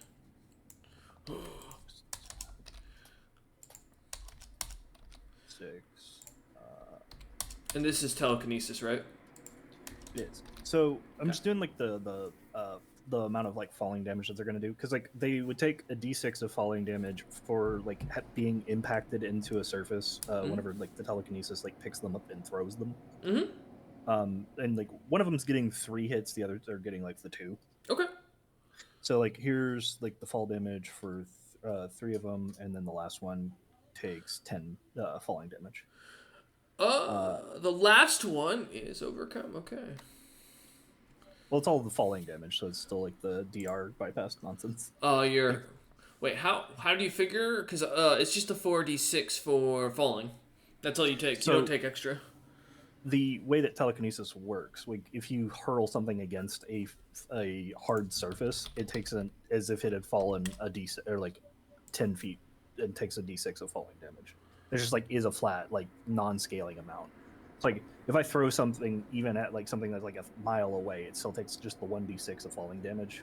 It's just like incumbent on like the last part of like the violent thrust portion of telekinesis. Mm-hmm. Alternatively, the spell can be sent spacing around. You can. Oh, okay. I did not know you could violent thrust with telekinesis. All right, that is something good to know. That explains a little bit more. I thought you were using the combat maneuver set up for it. Okay, got you. Yeah, no, I'm just throwing them at the ground and then throwing them at each other to do the rest. Okay, to hit. Okay. So that's all the falling damage, and now there's 5 of them. So and then there's 6 to hit with nonsense. Oh, okay. So that's why you've got. Oh, now it's something. I understand your whole build now. Okay. Goddamn. Confirm the 1. All right. I'm still alive from my fall damage. Alright. And the 1 is not confirmed for the rest. I will say I need D100s for the SR. Or not D100, sorry. Normal SR check, rather. Oh, then I would have had to have done it way before, like, whenever I picked them up to try and throw at them. Hold up. Yes, my apologies. Yes, you would. I thought you were shaking the tree, so I apologize on my misunderstanding. All good. Actually, I just realized you can't fail. Because your nat 1 succeeds. Okay, cool. I thought it was a little lower. I thought you had a 10 as a modifier, so I just set a little higher. I'm like, fuck. All right, well, never mind. Don't worry about it. Okay, well, back to our regularly scheduled program. Yes, go ahead. So 6 hit, or sorry, 6 attacks that worry about the AC. I got a nat 1, didn't confirm on the roll. The 34 and the 29 hit. The rest do not. Okay. These are small creatures. How much do these things weigh? 30 pounds at this current point. Oh, well. Okay. Which is actually important. Or, sorry, no. Let me double check. It'll be around 30 pounds, but yeah, give me a second. 36 pounds. My apologies. Gotcha. Yeah, it doesn't matter. They wouldn't take damage because I think their DR is just high enough. Because it would only be a D6 worth of damage from like hitting or like smacking into each other. Correct. If you cannot get over 9 points, you cannot overcome DR currently. Yeah. But you can yell, "Now kiss." as you smush them together forcibly, even though it does no damage. Yeah, I just like make like the maestro like finger like bludgeoning them into each other to annoy the creatures. Yeah, it's the fun part is I get to yeet them like a good 60 feet away from me because I'm not letting them be like that close to me. Fuck that's fair. Yeah, as you kind of push them over a little bit past the tree, as May standing kind of about 5 feet behind you at this point. I'm good with that. 20 feet from the tree from you, so 25 feet in total from you, and then 30 feet from May. I think that makes sense. That works for me. As they land on the ground in a pile. All right. Floor Snap, as you continue to try and smush these creatures down, slamming them with everything you got as they fall from the tree, one of the 5 bloodworms glitters a bright blue while the rest continue with their white skin. Almost as if it seems to have some sort of uniqueness. The bluish color to it almost looks to be similar to Mithril itself. As the creature kind of wiggles about. However, as you're closer and within my spring attack range, and I can't hit May because May is 5 feet out of range just by that, by putting them a little behind you, I'm going after the Floor Snap to eat them. Sorry, May. I know you're devastated. I'm not going to try and eat you. Alright, let's see. I had no idea these fuckers were that fast. Yeah, these things are... they're small, and I maxed out their decks in exchange for losing some of their abilities. Whoa! 1 nat 20! I think that's the only one that actually will hit. Correct. Because I don't think I can actually hit you otherwise, but here's to confirm... Oh, I was hoping for another crit. Alright, so at least it auto-hits, and the good news is, let me see, I get a grapple check automatically upon getting you, which I don't know if I can beat you, but let's find out. Oh my god! The dice giveth, the dice taketh away. I just got a 15 with a nat 1. Yeah, my base bonus is higher than that. Hey man, roll to see if you get a nat 1. Maybe I'll get lucky.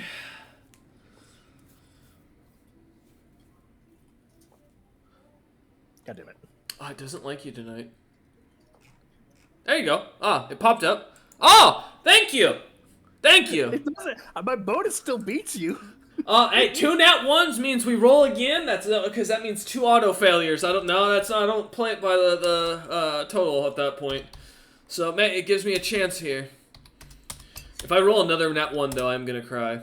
Okay, well that's not much better. I think you will actually beat me here, but you can roll and see if you do. I rolled a 6 plus 30 something. Okay, yeah, never mind. As the creature tries to bite down and latch onto you, they manage to bite, but as you quickly lunge them off, or lunge most of them off, only one managing to pierce your scales, as it does, the blue one clearly as it goes through. Floor Snap can choose to dominate the grapple instead of break the grapple. It's true, he could. Do you want to dominate my worm? You've succeeded on my grapple check. God damn it. That'll be 10 points, as well as, I have bad news. You do take temporary constitution damage, my good friend. You take 1 point, Floor Snap, as the creature bites on, sucking some of your blood and falling away. Alright. Well, that ends their turn, as they have to spring attack as a full action.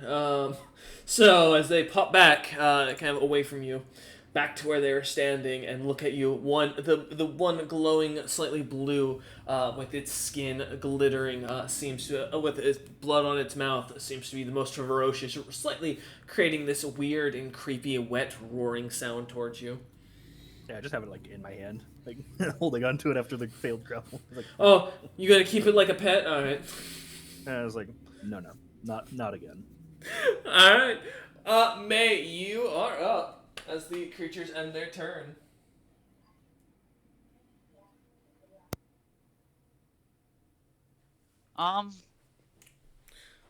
They're 30 feet in front of you, except for the one that Floor Snap has in his palm for the time being. And Floor Snap is 5 feet in front of you. Yeah. Oh, okay, yeah. I stare at Floor Snap for a second and think about this, and there's one of those things attached to him and draining him. And it's not currently attached. It did fall off because he managed to wipe it away. Ah. He's just got a little bleeding mark on him now.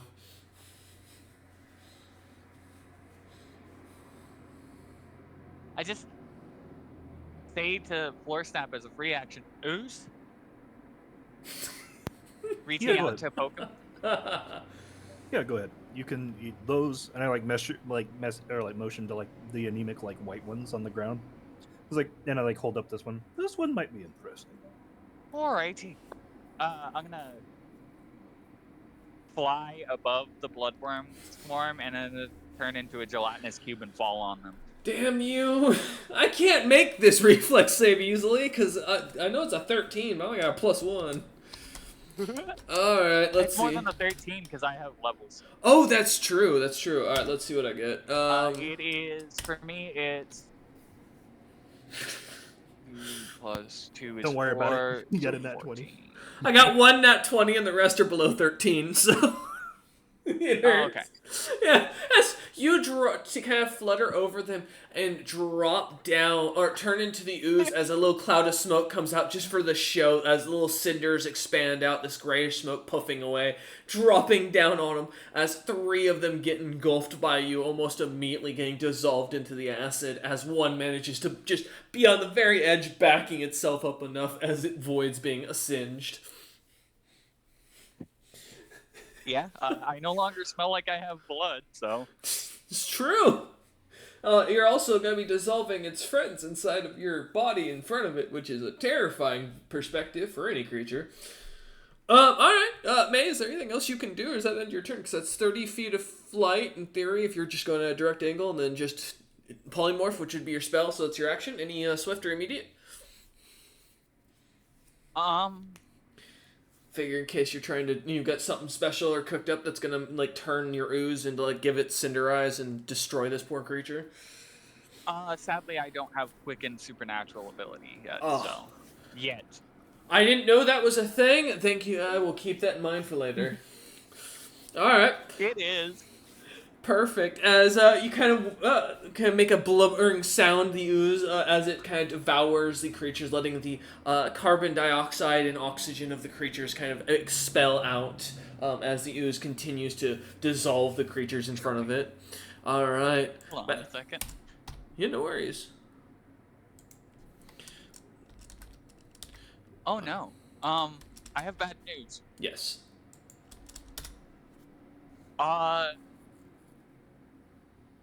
They don't have dark vision? These creatures, these do. Okay, good for them. Yeah, they just they do not have, well, they don't have, it's not dark vision, it's a blind sight I've set them up with, because they are worms. Oh, okay. Yeah. So it's, in a sense, they can sense you when you move, basically, and feel your presence to the ground, if you're within a range. Tremor sense. Yes. No, well, yes, thank you. Okay, cool. Same thing. I guess not.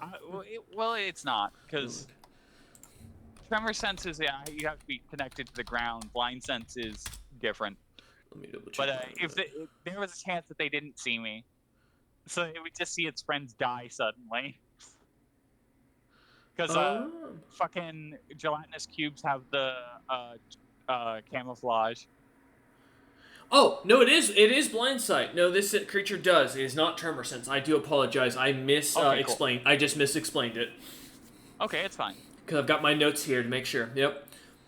Okay. So yeah, as you kind of drop the kind of making, well, to be fair, it's the noise you made when you kind of fell to the ground that seems to kind of have this creature's attention. But yeah, is there anything else you were going to be able to do? Just want to make sure. That's it. Perfect. As we jump up to the top of the initiative floor, Snap, there's two of these creatures left. One is standing, air quotes, in front of May's slime form, or gelatinous ooze form, and then the one in your hand that seems to glitter with a blue skin. I just, contemptuously, wave at, the one on the ground and say, no, get in, you little shit. And just, it gets shunted into May's gelatinous cube form. Not if I make Will save? No, I just bull rush. God damn you! All right, let me see. What's the bull rush? I have over a 20. I'm gonna fight you. I will fight you to the very end. You are bigger than me, so you do get a +4. Damn it, no! I have a -4. This is crap. All right. So -4, and then what is it? Just my base attack plus strength? Yeah, okay.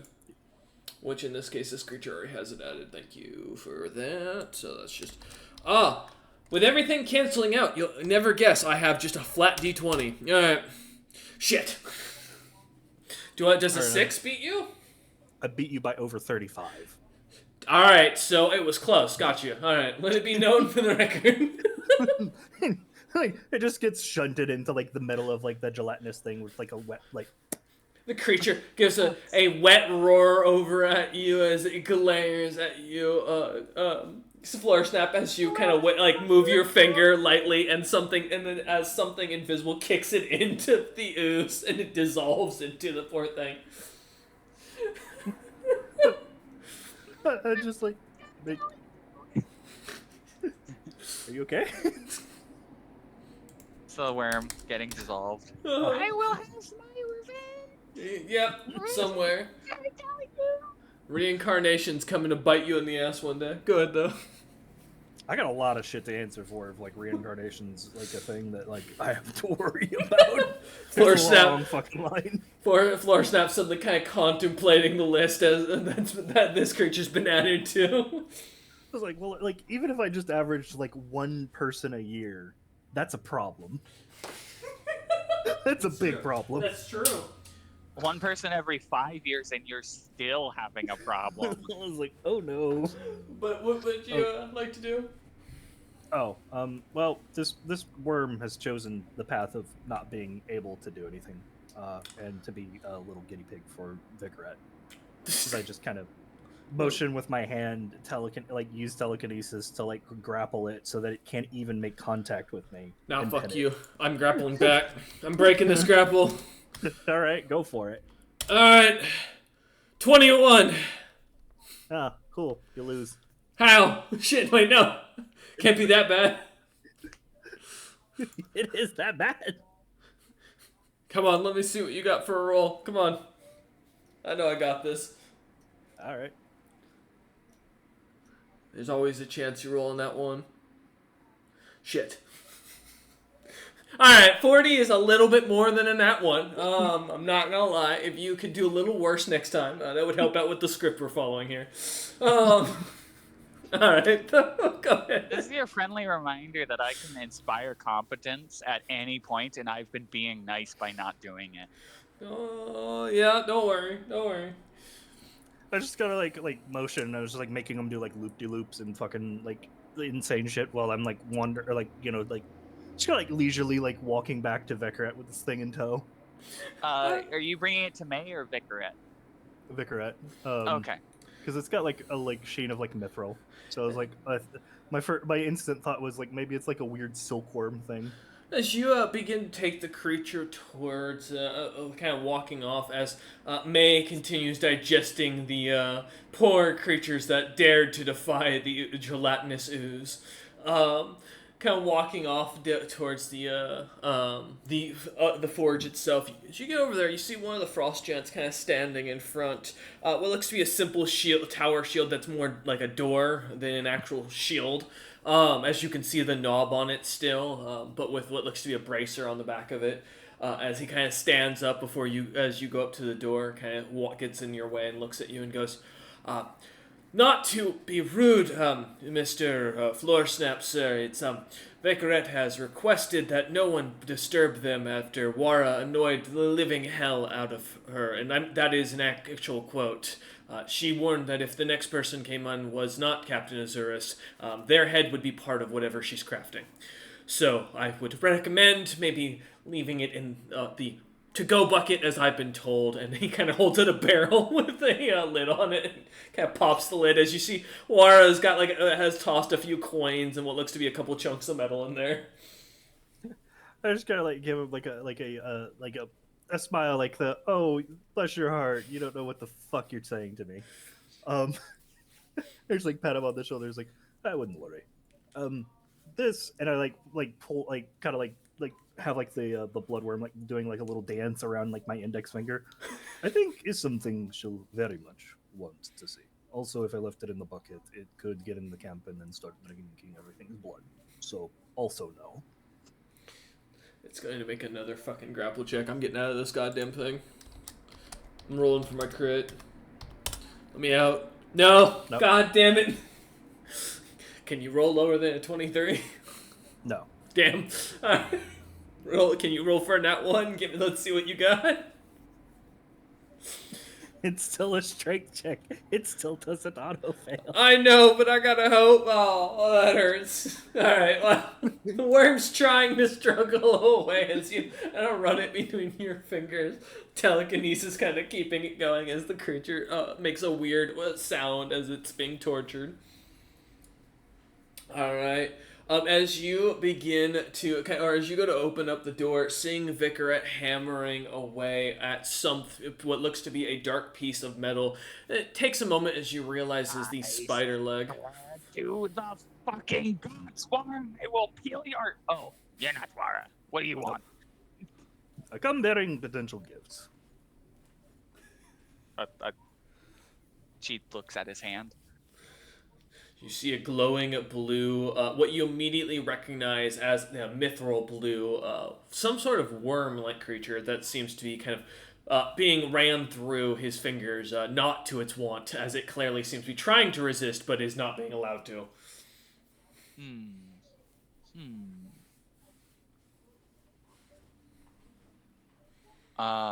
Give me a knowledge, nature, or a appraise check for Vicarette if you have her sheet. If you don't, I can pull it up real quick. I can pull it up. I said I don't mind. I think I have most of you lot still on my protag list. Yep, I do. I'm not on the antagonist list yet. Arcana. You should be. Don't worry. Go in the hole. Go in the hole of the island, please. Just float right in. It'll be a good time. I promise you, we'll all have a good laugh. You maybe a little later. Holy shit! I know Nice. exactly what it is. Yeah, so this is a bloodworm. Recognizing the bloodworm, and is this appraise or is this knowledge nature out of curiosity? Appraise. Okay, cool, perfect. Recognizing this bloodworm, these things are typically sold on many markets, and you've kind of seen this throughout the travels now with the Cryptic Cabal overall. They're sometimes sold by merchants coming into Utham's lands when you were in when you were in Knighton. You've seen them kind of over in the Troll lands. These things seem to be kind of a common item, but you've never seen them before growing a mithril skin. And what this is, this creature seems to have somehow developed an actual skin made of a thin mithril. Normally, the bloodworms themselves that you know are also huge in size. Like, they're the size of minivans. This thing is the size of a pencil, as Floorsnap is clearly demonstrating as he keeps playing with the damn thing. Which makes leads you to wonder if these creatures seem almost as if their skin gets tougher as an exchange for not growing larger. You'd roughly put the amount of mithril in this creature to be roughly worth somewhere near 200,000 for its purity. I mean, this stuff is almost as like the silk, a little bit slimier and seems to be a little bit more set to shape. But as you look at, you're pretty sure you could peel this off the creature without hurting it, and make it into a small item of sorts. Do I think that this creature would continuously process the things that it eats into more mithril if it were to be kept on retainer by someone sufficiently powerful enough to do so? With the appraise check, and based on the knowledge that Floorsnap would have shared on the creature as well, I would say, assumedly this creature has a potent enough magical source to drink from, such as Floorsnap as a perfect example. This creature should, in theory, continue to produce more of the mithril skin. In fact, that's, as you realize, probably why these creatures attacked from the top of the trees, is they were probably drinking from the tree sap themselves and saw giant, big creature biting tree. Okay, dominate monster. God damn it. Alright, let me put a will save. Let me see if I can get it. Well, my dominate monster is DC 18, and it has a penalty to will, so... Well, it doesn't even matter. I rolled a 10. Okay, as long as I spend a round a day, it's mine for at least a week, assuming I don't renew the dominate monster on it at every opportunity I get. As Vic kind of hands the creature off after casting a quick spell on it to one of her children, as they walk over and begin building a little terrarium-like structure out of some of the driftwood that they have to put the creature in, kind of getting it ready to be processed and set up. As you watch on Floorsnap kind of sing, a few flowers from the crew's own personal stash kind of dropped in for the creature to munch on as you watch. Yeah, and I just chuck the fucking mithril off of it and add it to the pile. Vic start working on that almost immediately as you look about. Is there anything else you'd like to do while you're in there, Floor? Well, no, just rub it in a little bit. It's like, so I'm totally the favorite now, huh? Oh yeah. Look, you've given me that. I point to the huge stack of mithril, and a source for it. If you find any more of these worms, I can typically control about 2 more with ease. Because it would be, 3 rounds, concentrate 3 rounds a day, and then 8 days each. And then if I just constantly renew the dominate monster, slowly tame the creatures, domesticate them over time, As you point this out, as Floorsnap kind of smiles, I assume heading back out to the camp to go find May. Yeah. Perfect. I think there was enough that fell that this should be fine, but yeah, definitely don't want to. I want to make sure she isn't just getting mugged by. Yeah. As we head back, Floorsnap, as you head out, looking outside, going towards back out around the tent in air quotes, the broken half of the ship, treating as the indoor camping ground of the crew, the sleeping grounds of the crew. Looking around as you look over, see where May's ooze body was. As you can see, the sand is busted about and burned, where the ooze would have naturally had its acidic body. The remains of one of the creatures that was spat out, and a hole going straight down. Oh no. Oh shit. As you look down, kind of staring down it, it looks to curve about a good 800 feet down to the right slightly and into the island.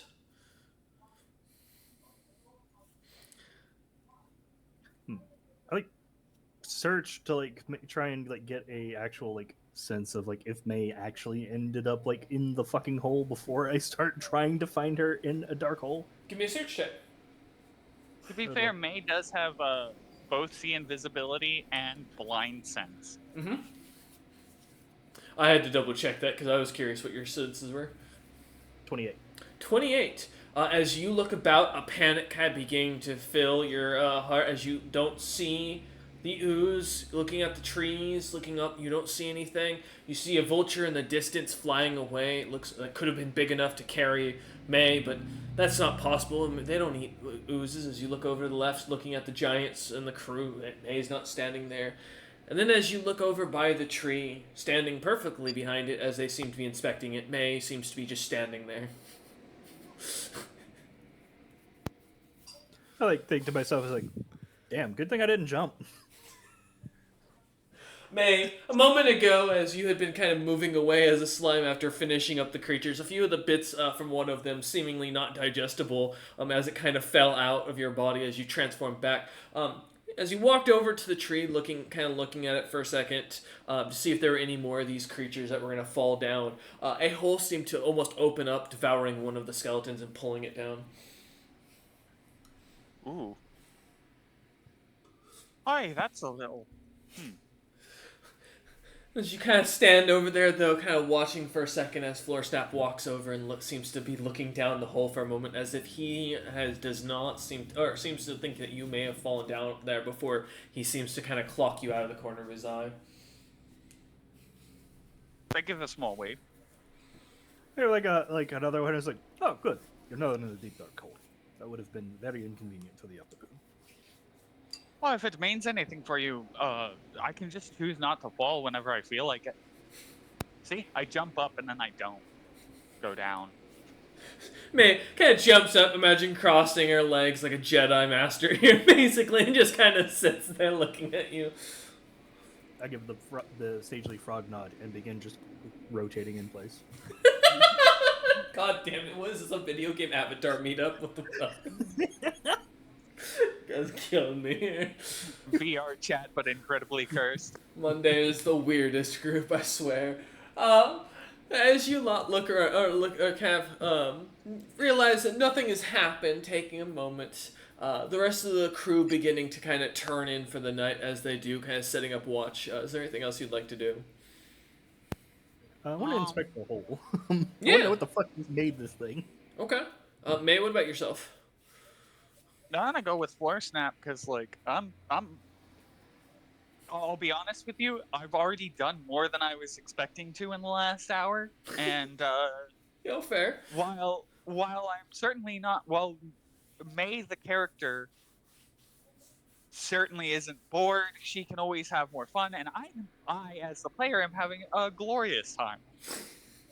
Glad to hear. Fair enough. All right. So you follow after Floorsnap. Floorsnap, give me, as you look in the hole, what are you trying to instigate from the hole? The fuck made it? All right. Knowledge, nature, or a survival check. See if you see any tracks or anything.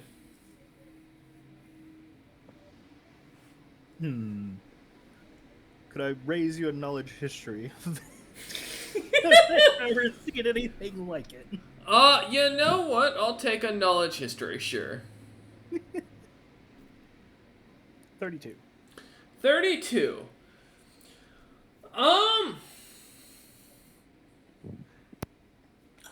Thinking for a second. I'm trying to remember. Did you ever meet Dutes? No. No, okay. May did. I know May did, but that simplifies things. Okay, so that answers that question. I doubt Vicarette is a very chatty type for their previous experiences, so for that. Okay. I'm going to say no, you do not recognize what this creature seems to be whatsoever. You've never ran into anything that could make a hole like this. It's very smooth as you kind of look it over. No ridges that you'd expect from a giant worm or a purple worm as an example. It doesn't seem to have any claw marks like a mole would or a slotty as an example. As you look in, it's smooth, almost like a tube of liquid or something almost forced its way through, or rather a liquid forced its way through. As you look at the edges, there's no silk or anything or mithril of any sort as you look down it almost, but otherwise, nothing kind of comes to mind, which a little frightening given your age and experience as an individual. That you can't think of a creature that could have done this. A little rare for you. Wara let Zebril know where our mithril-laden island is, and now Zebril is stealing our resources. Out of character, funny enough, it's not Zebril. He does not want to deal with two parties at once and already has enough in his hands with Sunday. So, but out in character, May thinking that 100% makes sense. I agree with that. I mean, May doesn't know who Zebril is. That's fair. Does. That's true. Vicarette would be like, wait, Wara, you contacted Zebril? I'm gonna peel your skin off. Well, that's why I don't think Wara's going to be mentioning that to anybody. He's going to keep that to himself. But, yeah, as you look on Floor Snap, you don't seem to recognize anything or that could have made this hole that you've ever seen in battle or at all in your mini travels. I turn and give a look like I'm about to say something utterly profound, truly laden with enlightenment and answers, the likes of which May has been waiting for her entire life, potentially from a father figure such as Floor Snap. It says, I have no fucking clue what that is. Oh, you want to go down there and see what it is, or do you want to just kind of wait for Captain Reserves? Okay. Especially because this thing just appears out of nowhere. I really want to know what the hell we're dealing with before, my nephew and the other one get involved. I poke Floor Snap. He's now greater invisibility, and I poke myself, but now I am greater invisibility. Oh, okay. All right. You guys are going to go down the hole to take... Well, to be fair, I forgot. You guys can fly, so you have less worry than, normal player. Never mind. Yeah, you take out all the suspense for me here. I was like, wait a minute. Oh, cool. You're going to go down the hole and climb. We walk out into the thin air above the hole. May poke something in the air, and we both slowly start to lower at roughly the same rate. There's a slight humming noise, and then elevator music starts playing. Yeah, old hag elevator music starts playing. It's the Baba Yaga's playing her favorite child remedy music. I fucking love this song. As we're gonna take a second so the DM can grab some water. Fucking goddammit.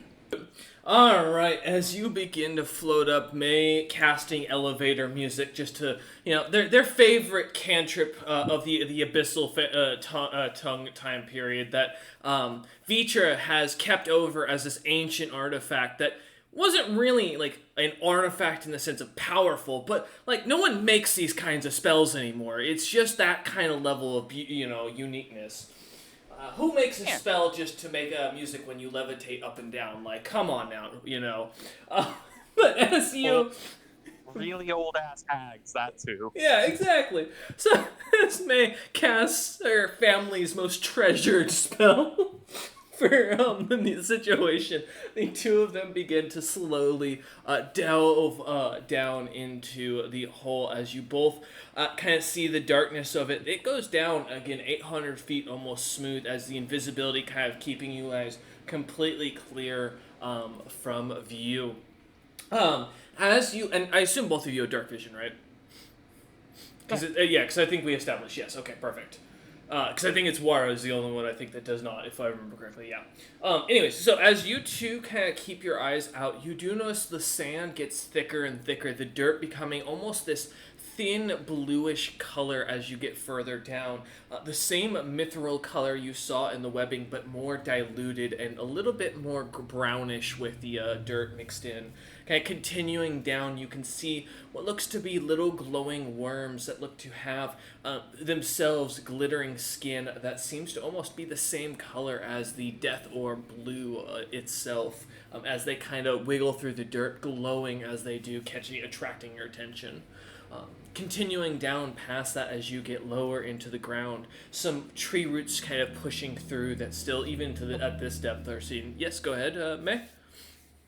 I'm just laughing because I remember the last time we encountered a large amount of death, or fucking Floor Snap whispered to it and it blew up a fucking demi-plane. Yep. So the fact that this island is a part of one just has May, like, sidelong glance at Floor Snap out of curiosity, just like, it's a mix of please don't, and I would still be very interested if you did, but right now, not now, kind of thing. It's the best friend, I dare you, but not when I'm next to you. Yeah. So...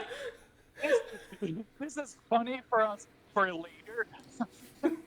As you see this Floor Snap, as they continue down, are the two of you passing by, which I think he's muted himself, in fairness. I don't know if he's unmuted. Yeah, okay, making sure.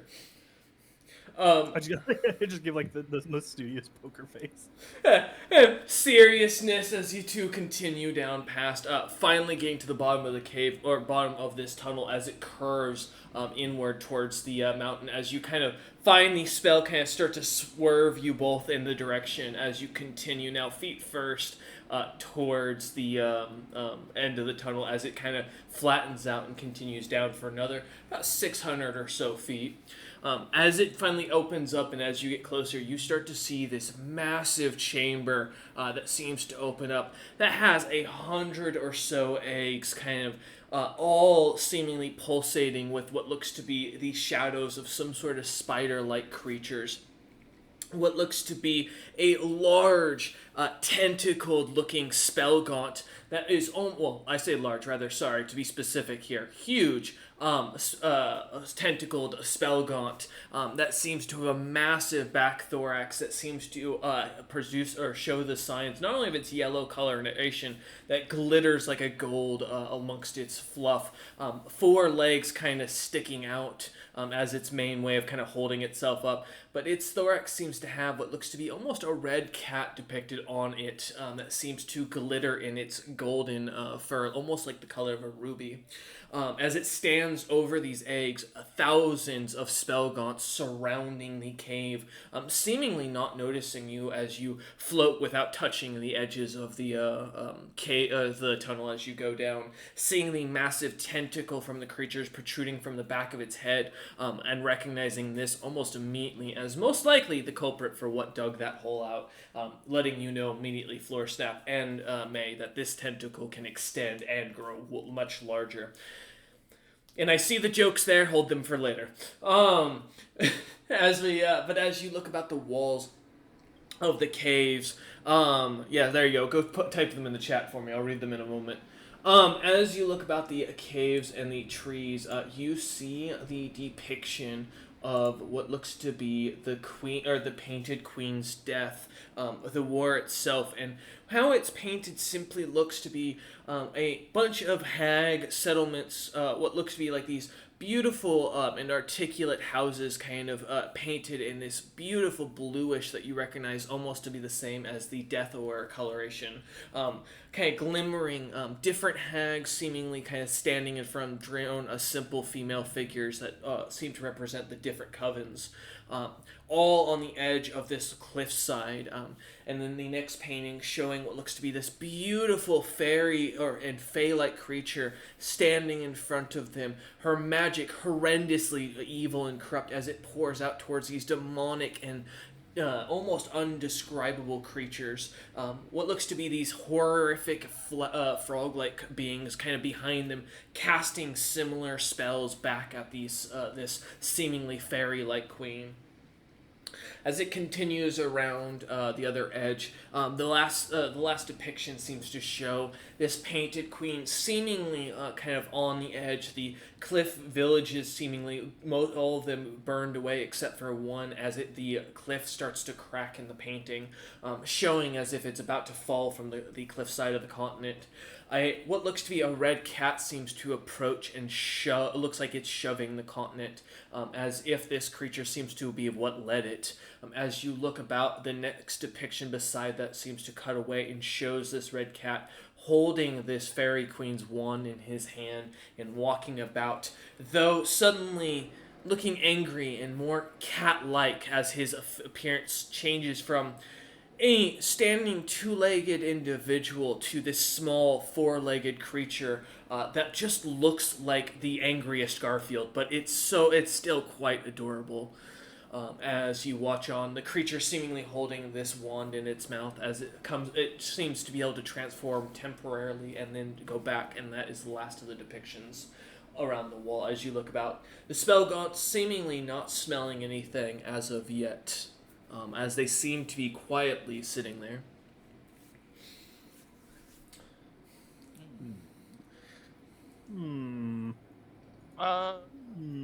What do I know about this red cat figure and its relation to great grandma? Let's go with I'll take on knowledge, nobility, or history. No, they'll give you two different answers, so.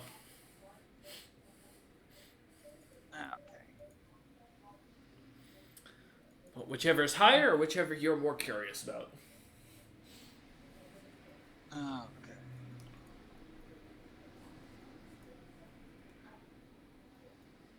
Oh, man. Okay, I have decent histories. Thank you, Snap. 27. 27. As you, for knowledge history, from what you remember Vitra speaking about, at one point when she was young, which to your perspective would have been a long time ago, like, long time ago, supposedly, at least to the perspective that she gives, or it could have been one of her great ancestors. You're unsure what she means by that. It's hard because, as far as I know, the Vitra that is my mom is the same. Or may not be an older Vitra from before. Yeah, but to your also knowledge, hag covens do pass on the same name to the coven leaders. So, I mean, this could be this, for all you know, she could be the same one, but she could be, in a sense, a different, or one that's taken on the mantle.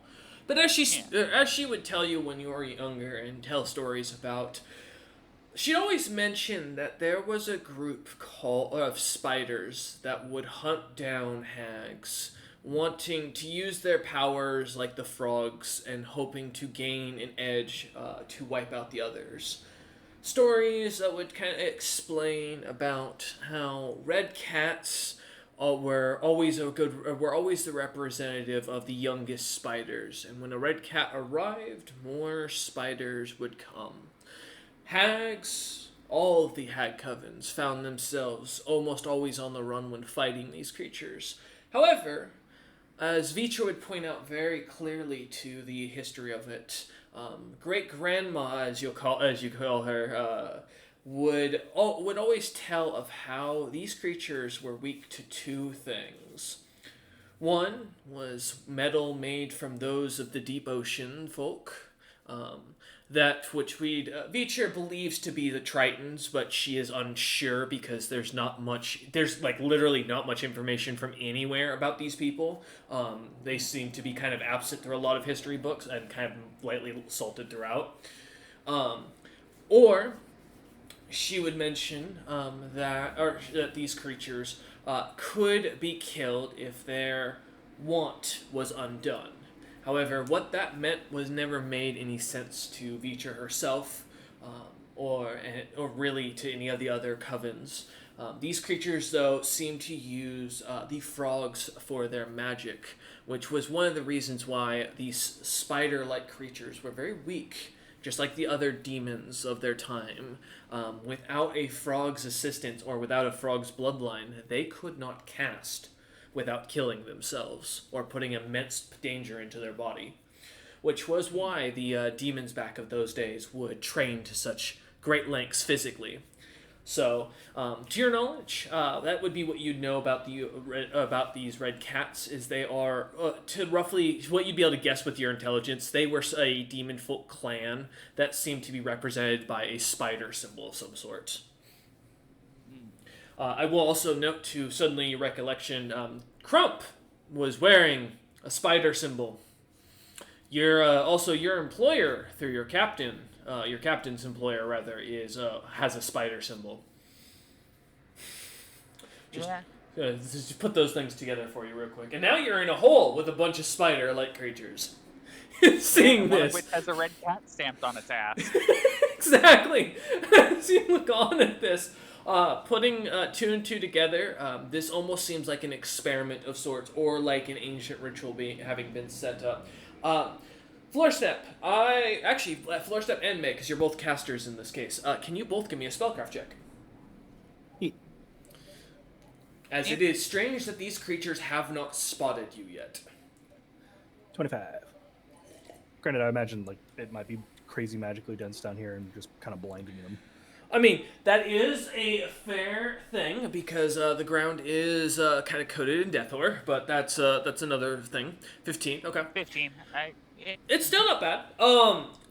As you both kind of sense the arcane energy, that is overwhelming in this room, and you don't really sense too much specific just because of the death ore, which, that's not much to be worried about. What's strange to both of you that you pick up in this almost overwhelming, sweetness is a strange, sudden, immense bitterness to it. A divine flare of magic coming off of the spell gaunt. What you assume at this point to be Hive Leader, as is the largest one you've seen so far, that stands at the center over the eggs, this queen-like creature that has a tentacle on its head. She seems to have, roughly for May, she seems to be a divine caster of some sort. You'd roughly guess her to be around 1 to 5th, roughly similar to a cleric in that perspective, or a druid. Floorsnap, you'd get that this creature it's not actually a classed creature. This creature is turning into a god. This creature is a demigod. Well, rising demigod. It seems to be slowly gaining its abilities, as you can sense its immense intelligence already has grown into the creature, as its magic seems to be wisdom. As its magic seems to be growing in a divine manner, as it's seemingly gaining spells. Gotcha. Oh, God. May. The temptation. Reminder, I'm an herb priest. This thing is a source of power for me. I just have to learn how to tap it. I will say there's 1,000 spell gods all thrumming and kind of lightly humming all around the cave. You do get the sense that the moment that you lot move, these creatures are going to swarm. I will say, and there's not just spell gods, to make very clear. You can see other spiders, species, not only the sword spiders and jungle spiders, kind of moving amongst their ranks, kind of bringing things to these spell gaunts, like food and such, like fresh kills that have been sewn up. But as well as what look to be other smaller spiders that look to be called watch spiders that seem to kind of follow about, moving near the holes and looking as they do, as well as a few creatures flying that you would recognize as stoneflyers. Kind of buzzing about these, but otherwise there seems to be almost a hive of different creatures mixed into this on top of the spellgaunts who serve as the larger portion of this hive. As you kind of sense the spellcraft, you do both notice this creature's 8 eyes are looking all at you lot, almost exactly. Though it's looking through you or at you, it's impossible to tell.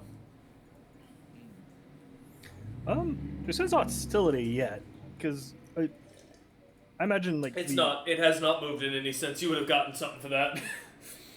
Fair enough. Do I know what May knows about like them like needing frog magic? Unless May would have spoken out loud about that, no. Well, actually, hold up. I forget how old you are. Exactly. Yeah, I was like, wait, what? No, yes, from your day and age, yes, your clan would have been one of the last ones to fall just because of your ranking in comparison. Or it could have been technically one of the first ones, depending on where you were on the continent. But to your perspective, yes, these demons were known to basically kidnap Slotty. However, this is the first time, given now the context, you've realized that you now realize these things were being used as magical devices in a sense. Like, think for a moment. Now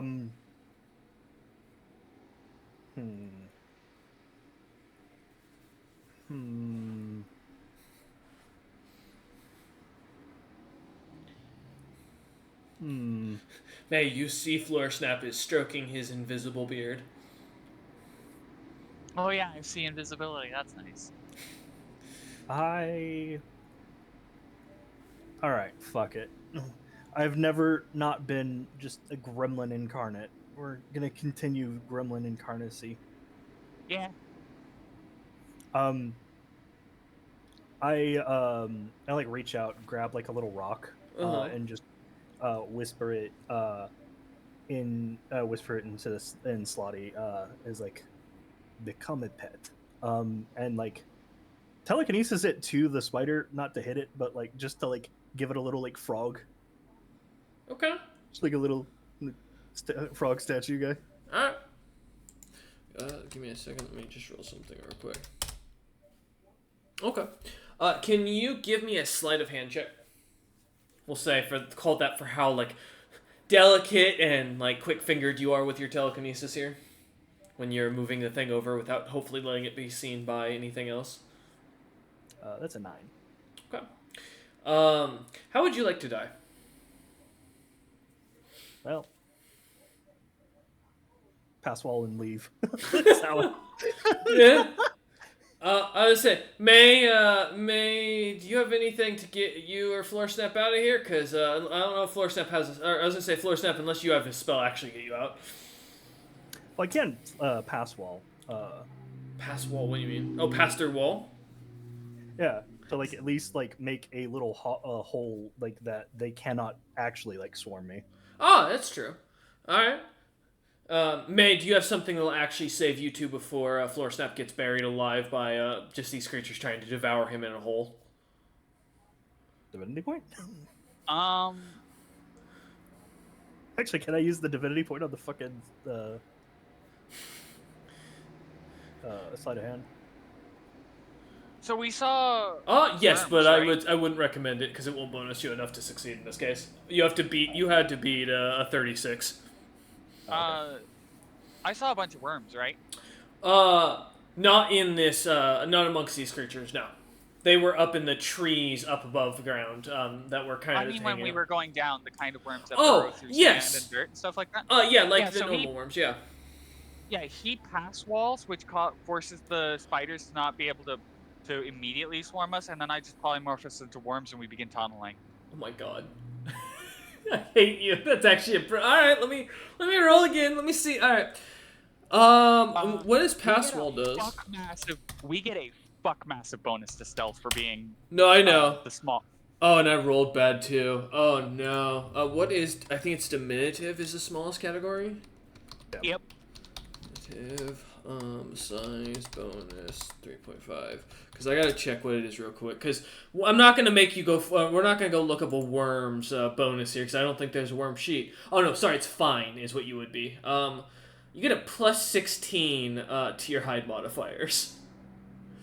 So that's for like move silent, I assume, and no, it is just hide. It is just hide in this case, but that's fine because you don't need to worry about move silent in this situation. All right. I can dismiss the pass wall the second we're like deep. Look, you create a pass wall through wood and plaster stone, but not through other metal or other harder materials, which is just stone. So that falls under that. The passage is 10-foot deep, plus 5 foot. Okay. Per caster level. What caster level are you? Technically 8, but like the minimum is the 10. So. Okay, so that's fine. So that works. All right. Yeah. And then As you Can cast immediately dismiss this, it so they can't just follow us. let me double And check. because this is an area saturated with similar worms, like we like even with just a plus 17, this thing has massive penalties. Like, All right, I'm gonna roll something just for my own note. Okay. All right. Yeah, as you lot go to cast past wall, the spell seems to open up the wall as Floorsnap kind of pushes Yume and himself into it. As the two of you go in, as you quickly polymorph the two of you into the tiny worm, the dirt behind you collapsing as Floorsnap cancels the spell as you two disappear into the ground and start burrowing. And then yes, please give me your hide checks as you go through. yeah. Just for my own note.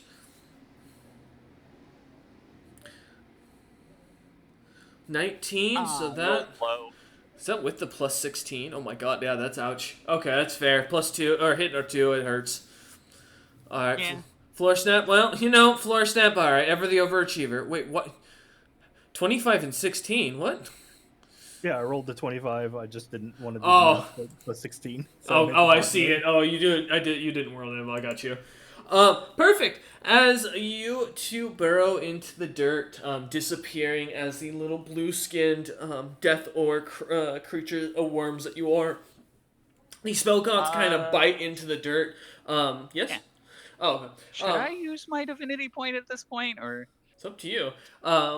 As they bite down, kind of try to tear at the dirt, as the dirt collapses, a few of them seemingly hissing out as they seem to get annoyed at the sudden collapse of their chance at a meal. As you vanish into the dirt, digging for your lives. As the two of you start heading, I assume, back up to the camp. Yeah. Perfect. Yeah. As you two start going up towards the camp, what were you thinking of using your divinity point on, actually? You know what? Let's hear it. If you got an idea, I mean, you can always talk it out. Let's see if you want to. I don't know what uses they are. I know that I can get like a skill bonus, but You can literally use it for anything, or hold on to them for bonuses as time goes on. Because as you accumulate a certain amount, you'll get certain things out of because of it.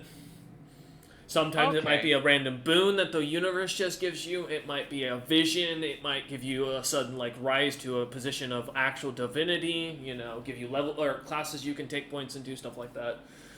James likes to use his to get out of jail free card very often. Well, there is a side goal that was implanted in a Mylel without Mylel realizing it. Yep. And it's why she's going for it's why she's the specific prestige path Rhymefire Witch. Mm-hmm. Would I be able to cash in this this divine point to go from an ash hag where my powers are fire based to become a snow hag where my powers are ice based? If you wish to, you can if you'll swear fealty to something, which you can basically meditate upon in the night to do that. Or, secondly, you can basically hold on to the points and force the metamorphosis yourself when you hit level 10, which is when you guys get your next big boon or big advancement. Okay, I'll just wait for level 10. Okay. Cool. For what it's worth, my Herb Priest and Rhymefire Witch are already me vampiring ice powers from a creature. Gotcha. Like a divine creature. Perfect. But as you two of you burrow into the ground and head up to the back up to the above ground, the ground itself begins to shake. The island seemingly screaming awake as you head up. Wara rushing out as you both transform back as you make it to the edge of the camp, digging after burrowing your way out. As Wara looks on, blade in hand, Vicarette yelling from inside inside the forge at Wara as the rest of the Frost Giants come out, getting ready and arming themselves. Even Crump looking surprised as he rushes out. And that's where we're going to end session today. We thank you all for watching. We hope you enjoyed this one-off. And we hope you guys will look forward to the next time that these two get up to some danger or go find the early boss monster, as they like to do. We'll see you next time.